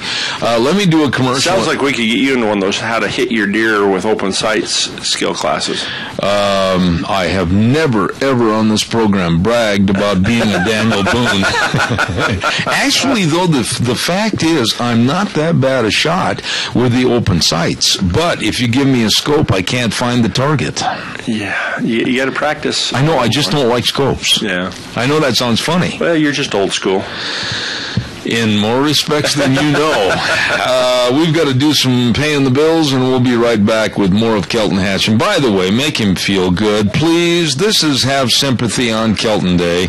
Call up and say, oh, we're so sorry that you're not feeling well. Oh, we're so sorry that you're in pain. Oh, we're so sorry. That's fine. You don't need to do that. Okay. Don't forget, tomorrow night at the Idaho Department of Labor from 4 to 6 p.m., they're going to have a job fair, and they're going to be talking about a lot of job applications for our friends at Dot Foods. Oh, my goodness, Dot Foods is growing, and they're hiring more great people for drivers, full-time, part-time, team drivers, transfer drivers, and, of course, warehouse people. They need personnel full-time and part-time. Don't forget they're going to have interviews conducted right on the site of the Idaho Department of Labor at 127th West, 5th Street North, and that's tomorrow, Thursday, March 19th from 4 to 6 p.m. And this is a great opportunity to learn more about great jobs available right here in this area with a fantastic company, Dot Foods. Okay, don't forget, tomorrow, 4 to 6 p.m. at the Idaho Department of Labor. Commission meeting, March 23rd and 24th. That means it's next week, and then you're going to have a public hearing at 7 p.m. on the 23rd at the Washington Group Building. I'm assuming that's in Boise. It is. It is. The meeting's in Boise. And what they're going to go over is setting our seasons and our number of tags for deer, elk, and antelope this year. And so I was going to talk, if we get a minute, I'd like to talk about that just a little bit. Go ahead. Because we've got, the changes that we're looking at doing is we'll be moving the rotating muzzleloader hunt over to Unit 45. It goes from like down south here, it was last year, then it goes over to 45, and then it goes up to 52. So we'll be rotating that. We got positive feedback from sportsmen on that. We're looking at 56 new controlled antlered elk tags in some of our units up north. Adding some to like Unit 49 and up in there, numbers have gone up. We're looking at increasing about 1,000 antlerless cow tags. 1,000? Close to 1,000 in different units. Pronghorn, we're looking at adding another 70 either sex tags and about 135 doe fawn tags, and there's no change. It was kind of interesting this year. We had in our 3 meetings, we kind of talked about that before. We had probably 150 people that showed up to the 3 meetings. We had probably 200 some odd comments online. Well, here's the exact numbers. We had 172 comments from people online that were submitted. We had 51 people in Jerome, 47 people in Burley, and 12 people in Haley at the meetings. Really? 74% of those people supported all the proposals. 2 didn't support any of the proposals, and 6 people had no opinion. And so, but I wanted to go through some of it. It's interesting to me, Zeb, that we when we do these, we have these public meetings, it's just like we were looking at removing the quota on the Bennett Hills tag. And this is what we're making our call on, what we're going to do, because we go out to the general public, we're trying to figure out what people want done. Well, we had 4 people that supported and 13 people that didn't support. So we're not going to do it. The sad thing is we only talked to 17 people, basically, that had any comment on that. Yeah, and you went with the majority rules. You went with the majority rules, you know. Remove the spike tag. We had 6 people that supported it, 11 people that didn't support it. Increase the bull tags in Unit 44. We had 4 people that supported it and 2 that didn't. And I guess the thing is I look at these things and we're trying to get people's feedback, and we get 6 people that comment on it. Okay, stop right there. What do you want, or how are we going to get people to turn out if they're really into sports, hunting and shooting and fishing and everything else? Why aren't they going to the meetings? I don't know. We've got a very... I just don't know. I don't know. It kind of pounded my head against the wall. Are we in the media not doing the job properly to let people know? You know, we actually had pretty good turnout this year. I mean, I guess we had 172 people that went online, and the 51 in Jerome and 47 in Burley. It's just when they get there, they have one area that they're concerned about, and they don't comment on all the areas. And I think that's one thing I've noticed over my career. I've been with the department for about 12 years. I outfitted and stuff like that prior to coming to the department, and it's interesting to see people. We get very narrow views as people. Oh, yeah. Because it's like, this is the only place in the world that matters. 55 is because that's where I hunt. Yeah. To heck with everything else, but I want to micromanage 55. And I guess us as a department, 55 is a piece of the puzzle in the big scheme of things, because we try to manage the Magic Valley for the sportsman. Have you ever thought about sending out, and maybe it wouldn't be worth the time in the paper, I don't know, sending out a letter that would basically ask various questions, and they would fill them out and send them in order to get their license back? Some gimmick or hook that they'd fill them out and give the information. We tried the mandatory reporting system that you couldn't buy your hunting license the next year until you filled out your mandatory report card. Yeah. Let me say this so I don't say something incorrectly on the that didn't work very well. It didn't work very well because people just showed up the next year and go, I didn't know about it. Yeah. And so we get about an 80% return on a mandatory report. The thing is that's the reason we want the mandatory report, Zeb, is so that we know how many animals died. The only way we know how many animals died out there is from what the sportsmen report, and if we get those reports and we have estimated populations on the critters up there, that gives us a pretty key part to the equation on how many tags to set the next year. Absolutely. And so we really need that type of stuff. It's just, people get concerned. It's not their main priority. They don't want everybody knowing what they're doing. Is this something that has gone down in numbers over the last 10 years, the interest factor? It hasn't. It really hasn't. It's actually may have come up a little bit. Really? The only time that it seems like we get any public turnout is when we decide to try something really outlandish.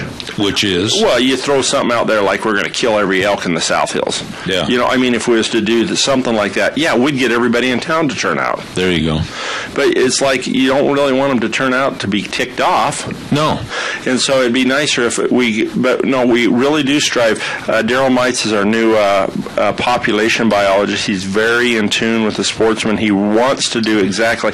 He knows the numbers of the critters down there. He knows where we need to be for carrying capacity and stuff like that. And he just wants to be able to give the sportsman the opportunity on how to reach those numbers. Would there be a way that maybe with the turnout in certain regions that if they came to the meetings, perhaps you could offer, I don't know if it's legal or not, a free hunting license or fishing license and have 2 or 3 drawings at the meeting? I don't know. Is there a hook that's necessary? I guess the thing is if we could just get the people that participated even, because we had, like I said, we had 172, 50, there's 100, so we had about 300 people that actually made comments. Yeah. But then on each of the things, some of them we only had 6 people comment on that item. Wow. And so I don't know. I guess if somebody has any ideas out there, give us a holler, because we're desperately in need. Right now, we're in the middle of the fish planning. Really? We do a 2-year regulations for fisheries. Scott Stanton and Doug McGargle. Oh, Doug. Is Doug still the fish manager over there? He is. Do you mean to tell me the man that has promised to take me fishing for the last decade is still running things? He is. I see. Be sure and tell him how warm I send my regards. I think he's just ready for you to go over and pick him up. I see. It's that close. It's that close. I bet it is. But no. So there. I guess that my plea right here is if you want to be involved, if you want to see changes, if you want to complain. I'm a firm believer. If you don't vote, you don't get a complaint about the president. Bingo. If you don't vote if you don't come to our public meetings, you need to, so that you can complain with Ernest. And Ernest and Dave sit over in the corner. But Doug and Scott are getting ready to do the fisheries stuff. Get a hold of them. Comment. get fisheries the way you want them, what things you'd like to see, changes you'd like to see. Sit down and talk to them. Great guys. We're in the process of 2 years. We may end up having 2-year regulations for big game, and so. All right. And Doug McGargle, I give him a hard time, but he really is a nice guy. He just is not going to ever take me fishing. Burley Physical Therapy and Rehabilitation, 1263 Bennett Avenue, Suite 2 in Burley. Now, I'm going to give you the number first because I want you to call and talk to them about getting you back to being you. 678-1191. That number again, 678-1191. They know all the sports medicine. They know all the exercises. They're the only rehabilitation around with an ortho pool, with a treadmill. Oh, that hydrotherapy pool is fantastic. How do I know? Because I go over there every week for a little treatment on my knees. Burley Physical Therapy and Rehabilitation, headed up by Nick Greenwell and the rest of the staff. Always great people serving you. Call them today. They're located at 1263 Bennett Avenue, Suite 2 in Burley. The number is 678-1191. We'll be right back after this break at the bottom of the hour with more with the Idaho Fishing Game. And now back to Zeb at the Ranch on AM 1230 KBAR. To reach Zeb, call 436-2244 or toll free 1-866-927-4587. And now, here is Zeb Bell. Thank you very much. Welcome back. Last half hour, and we're with Kelton Hatch with the Idaho Fishing Game. We'll have more with him in just a moment. Don't forget Streamline Precision, 120 South, 100 West of Burley, with Tim and the whole crew at 431-7314. Now, remember that number. Streamline Precision is a family of companies providing construction, excavation, and fabrication services. They have really a large amount of experience in industrial development that includes dairies and feedlots and food processing and multiple other agricultural applications. And like you heard me say last hour, they're an authorized dealer in Sukup, Chief, Balin, and Nucor buildings, and they're putting up a lot of grain bins for on-the-farm storage. And they're currently building the brand new Funk Dairy right here south of me in Murtaugh. They know what they're doing. Call them for your building needs at 431-7314. Streamline Precision, 120 South, 100 West of Burley, right next to Dot Foods, serving you. Kelton, there was something else that you wanted to mention about this commission meeting up in Boise, and I'm sure it had to do with location, etc. It did. That if you want to go testify, you can go online and see what the proposals are, or if there's anything else that's bugging you about fishing game and stuff right now, go to this commission meeting. It's March 23rd. They'll have a public hearing at 7 p.m. It's at the Washington Group main auditorium, and that is at 720 East Park Boulevard. It's really close to Walnut. It's just a little bit west of the Walnut building where they've been held before. In Boise. In Boise. And then the commission meeting, if you want to set in on it, it's going to be on the day of the 23rd. And most of the actions will be taking place on the 24th, and that will be at the 600 South Walnut building, fishing game building. But go over and participate. Okay. What's this about a fur auction? Holy smokes, do you mean you're going to have a whole bunch of people, ladies, all dressed up, walking down the runway? Fur auction April 11th in Salmon? What's going on here? Yeah, okay. No. What the fur auction is, Zeb, is anything, we just call it the fur auction, but there's anything that's been confiscated in poaching or violations will be on auction. Mountain lion or roadkill critters or really anything like that. We'll have mountain lions, we'll have otters, we'll have antlers, we'll have, deer, moose, elk antlers, sometimes we'll have fishing poles and you're kidding and things like that, and yep, pretty much. And so some hides and stuff like that. And all the funds go to the fishing game. All for hunter education. A lot of it goes to that. And so come on over, participate. That's going to be. You can begin viewing the stuff at 8 a.m. The sale is at 99 on Highway 99. Will be conducted at 99 Highway 93. It's your 99. auction. Well, yeah, I know. I hadn't never read this address because it just doesn't quite make sense. But it's at 99 Highway 93 North. I see. salmon. In salmon. Yeah. I was thinking, but actually, if they get the salmon, anybody can tell them. Yeah, it'll be down there. Yeah. So, but it begins at 9:30, and on April 11th, same weekend as the mule sale over there. So Okay. if you're looking for a mule, you can go over and. That's up there at the Salmon Select. Yeah. Yeah. So it'll be it's not at the mule sale. Well, it's in mule the sales that same weekend, time. yeah. Same time. So it's a fur piece up the road to the fur auction. Yeah, there you go. That's a good play on words, Zeb. There you go. I thought you'd enjoy that. And salmon, and it's pretty up there too. It is. Yeah. Great time of year to get up there. Turkey draw results are out. Get ready for trophy and big game applications. There's a reminder for me. Yeah, another reminder for you. A lot of people have been calling. Did the turkey results come out? Bear results came out a while ago. Turkey results came out 2 days ago. So you can go online and see if you drew a turkey tag. Okay. And no, it's not good for Zeb. And then... cute. Real cute. I'm trying to get back to the fat jokes that hurt. You got a long way to go. So, and then we have trophy species beginning in April, and then beginning in May to June 5th will be big game. So get ready for application season. Okay, I will. Don't let me forget next month. Okay, I'll try not Okay, and caller, good morning. You're on the air. Oh, yeah, Fish and Game does have a website, does it not? It does. It's Fish and Game. I'm wondering if maybe you could put up a page that would be updated weekly as to where the elk herds are, because anywhere there's an elk herd, there's wolf. And then, you see, you wouldn't be bothered by the wolf huggers, and we could find them. You could find them. You know, I'll tell you, if you are hunting wolves in any area that you're going to, if you have a minute to call the office before you take off, the biologist will be more than happy to talk to you about locations on stuff like that across the state. There's also a string on monstermuleys.com. It's a blog site.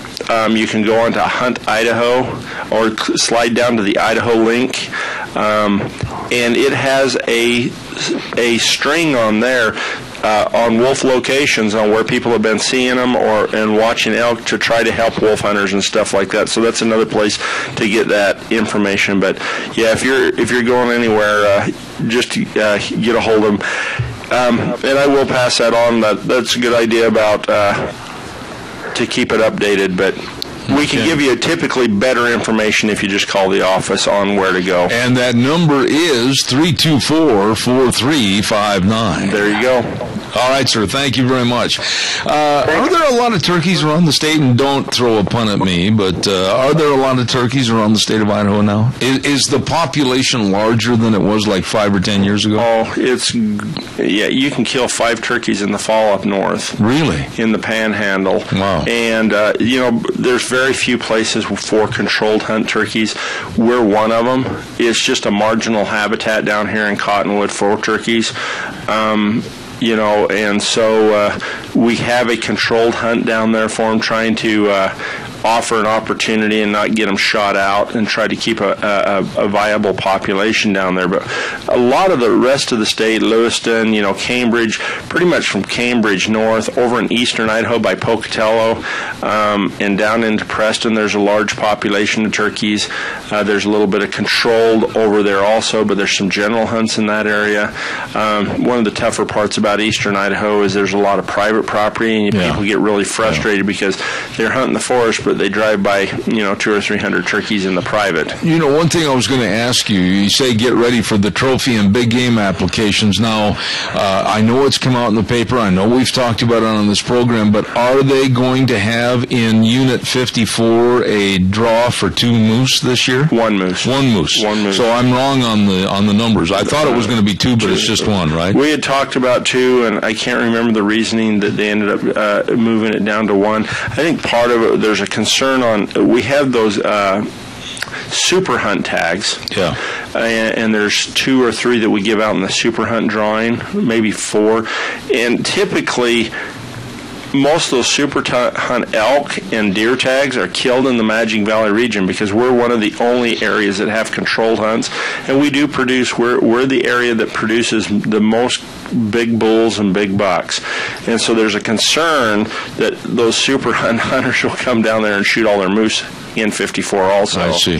Yeah. And so we're kind of watching that this year, and I think that was one of the biggest reasons to go with one tag the first year, just kind of. So the next year it'll be looked at, and then you might increase that to what? Maybe possibly 3 or 5 or whatever? Maybe 2. Okay. I don't know that we'll ever get much bigger than that because, I mean, there's a good viable population down there, but you want to keep a strong population. Sure. And so.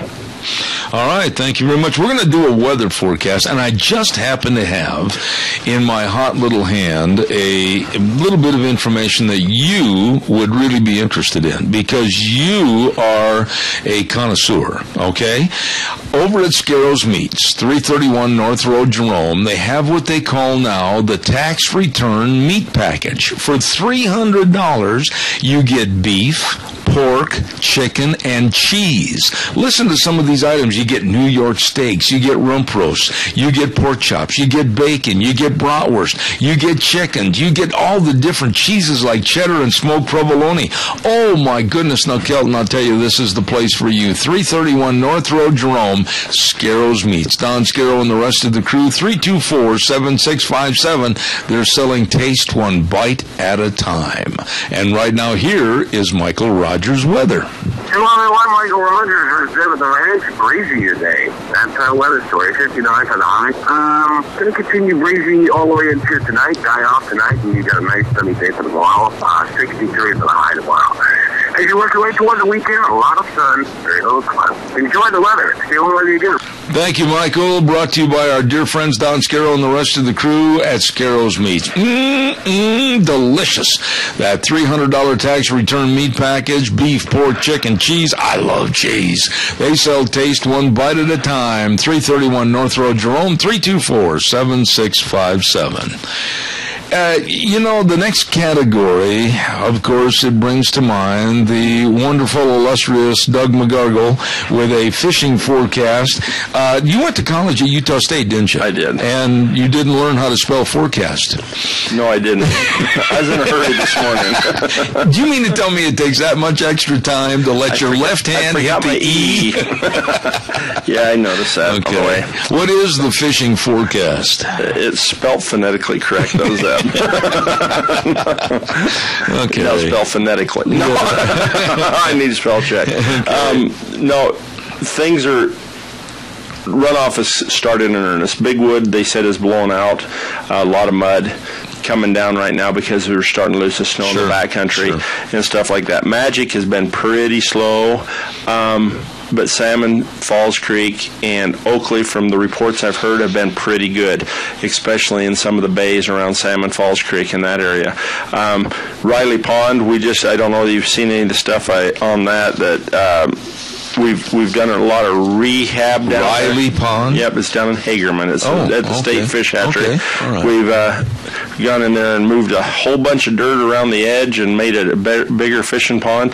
We've been getting complaints because typically when we dump fish in there, they'd hang out by the bridge. Yeah. Because it was hard for them to get, there wasn't a lot of channels. It was really a shallow pond. Now we've opened up a whole bunch of the lake and made it a lot deeper, 8-9 foot, all along the shore and stuff like that. People aren't catching their 6 fish in 30 minutes anymore, and they're taking them closer to 2 or 3 hours to catch their limit. That's the whole fun of fishing, is to sit there and relax. It is.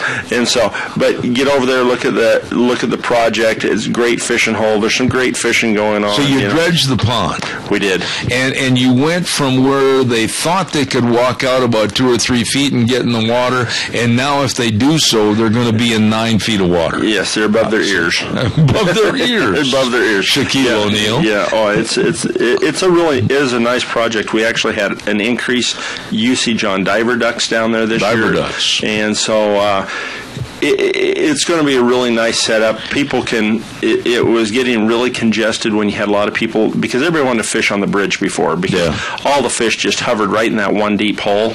We'd dump them in, everything would go to the bridge. Everybody would be on the bridge. Everybody would be around the bridge. Now we've got this opened up probably another 400 yards of bank. Oh, my. That's deep, and the fish are cruising it, so you can get down there, have a little fun. And it's deep. It's deep, and you can find you a little spot, and you don't have to hang out with everybody. Oh, I love that. I mean, there's nothing worse to spoil a good day of fishing than to have a leader and a hook wrapped up your nose. Well, it is, or in the ear. That's bad, too. Any facial, anywhere with a hook. And then they continue with the forward motion on the rod. Yes. And throw you into the water. Yeah. So fishing looks good. Fishing looks good right now. Get out and enjoy. I mean, good heavens, if it stays like this, it's going to be too hot to go fishing here in a couple months. But the bass fishing, I was talking to some bass anglers down there at Slaggers, down out of Hagerman. They had caught their first bass about 3 weeks ago, which is really early. Water temperatures are starting to warm up on strike. They're catching bass well over there. I don't know. I haven't heard much about Walcott and Milner. If anybody's heard anything, they could call in, and tell us. But I haven't heard much about them catching a lot of fish, typically burley and that country, just a little bit cooler than Mountain Home. Right. You just knocked your headset off. I know. Okay. And so I got them back on. Yeah, I see that. And so but now it's nice. I can use both hands to move them. Last time I was sitting here trying to and then you knocked your glasses off and everything else, So fishing season is here, and closed circuit message to McGargle. Call Zeb. I'm sure he's calling you something right now. Yeah, but he is. I do have another subject that I want to talk to you about, and I got a notice from the BLM, from Heather Teal Nelson, and it's about a subject that you and I have talked about many, many times on this program, and as a matter of fact, in this BLM notice, you, on behalf of the Fish and Game, were also quoted in here, and it's a sore spot with me, and I don't care who's offended by this, because keep your doggone trash in your pocket or put it in your car or pickup, take it home, but don't throw it on the ground. What else can you say? Well, the thing that drives me nuts, it seems just weird to me that we had to sit down and have a meeting about trigger trash and people dumping garbage. Trigger trash? Trigger trash is people going up the canyons with their targets, shooting things up, and then driving away and leaving all their targets up there. My goodness sakes. And the South Hills are becoming littered. Just for an instant, Hub Butte right now, they had to get it cleaned up. It's going to cost them $30,000 just to clean illegal dump sites up over there on Hub Butte. On Hub Butte, wow. You go around the corner and there's a dump. I mean, it's $5, but for Pete's sakes, look what they're doing for damage. Well, and the thing is, it seems moronic to me that we even have to say stuff like this to people. Yeah. To take it to take care of your garbage. Don't expect everybody else in town to do it. Let's take this call, and then we'll continue talking about this. Caller, good morning. You're on the air. Yeah, some people ain't got the brains of a hockey puck when they just throw all that trash around. Amen. What can we do for you? Well, I want to tell Kelton. Kelton, put out a bulletin to make sure that Zeb Bell has got somebody with him that knows how to handle a rifle. Al, you keep talking like that, you're going to find out how good a shot I really am. I don't think I'd be scared. Thanks, Al. If you can't bust some swallows with a shotgun, I ain't worried. No, I was just concerned about the environment. That's why I just shot to scare them. Okay. Have a good one, guys. Thanks, Al. No, but I just honestly, you and I talked about this, not this last hunting season, but the hunting season before, when I had drawn up in the South Hills, and literally, I am sitting by a little campfire, and I look off across the valley, and I see these two hunters jump out of a blue pickup and throw bags of garbage out on the ground. They evidently were eating, coming up in the hills that morning to go deer hunting, and they just throw it on the ground. What is the matter with the mindset of people that they have no more appreciation for the great outdoors than that? I don't know. I seriously can't answer it, Zeb, because it baffles me. You're driving along up in the hills, and all of a sudden, you're 20 miles back in the hills, and you find somebody's sink, their toilet, and a mattress. And I'm sitting here going, really? It costs you more in fuel to drive up here and dump this off than it would have been going to the transfer station for $5. Absolutely. And if you go to certain transfer stations, they don't even charge you. Are there penalties and laws tough enough to really come after these people? There are. The hard part's catching people, and I mean that's one thing we talked about the other day. We're starting a group, kind of trying to get people organized to help kind of slow this down. Dry Creek, just right here above your place, above Murtaugh Lake. Indian Springs, Cherry Springs, North Cottonwood have all become rifle ranges, which is fine. People go up and shoot and stuff like that. The problem is people are taking their milk jugs up there and their pop cans and they're shooting them and then they leave them. And we've got targets and we've got TVs. TVs people are dropping off and shooting. And the thing is, I guess, to warn folks out there, if you're up there shooting and somebody else has left a TV there, and you shoot that TV, according to BLM, you shoot it, you own it. Mm-hmm. It's yours. So if they see you shooting that TV and destroying it more, and you don't take it with you, you will be cited for it. Okay, now I'm reading here on the BLM report, it says littering on public or private property is a misdemeanor, punishable by up to 6 months imprisonment and or a fine of up to $1,000 with the possibility of 8 to 40 hours of litter cleanup. And personally, I think they should get all of the above. Yeah. That's my feeling. And so, now, accidentally, anybody can reach in their pocket. You've done it, I've done it, everybody can do it, and maybe pull out a little wrapper or whatever. I'm sure you haven't. But, to see people blatantly go up and just throw things out of their vehicle or out of their pockets on the ground, honestly, what about citizen's arrest? What about calling the Fish and Game or calling the BLM and saying the license number or whatever? You need to get the license number, a description of the person. Don't make contact with them because typically you don't want to get into fisticuffs up there and a feud, up there. But if you can get just basic information. The other thing BLM asked me when we're doing these is if you can report dump sites so that they can, if you find a place where people's dumping stuff, a lot of times they can go up there. They've actually made some citations on getting there and somebody actually throws a letter away with an address or a bank statement or something will be in the garbage. And so give them a call, and that way they can get up there and get it taken care of because it's just really frustrating. Right now we're working on a PSA, public service announcement, that we're going to try to get in possibly the movie theaters if we can get a little bit of extra funding from some private organizations and donations to be able to, my funding really doesn't cover to be able to do that type of stuff with my Fish and Game money for my operating budget. And so we're trying to find some private organizations, some hunting clubs or civic organizations to go in with to help us to be able to put this PSA together just to try to keep it. People have just lost, and it's not they've everybody. Lost respect for what they have. There's a few people out there that have, and the rest of us kind of have to take care of them. I agree. It just makes me sick.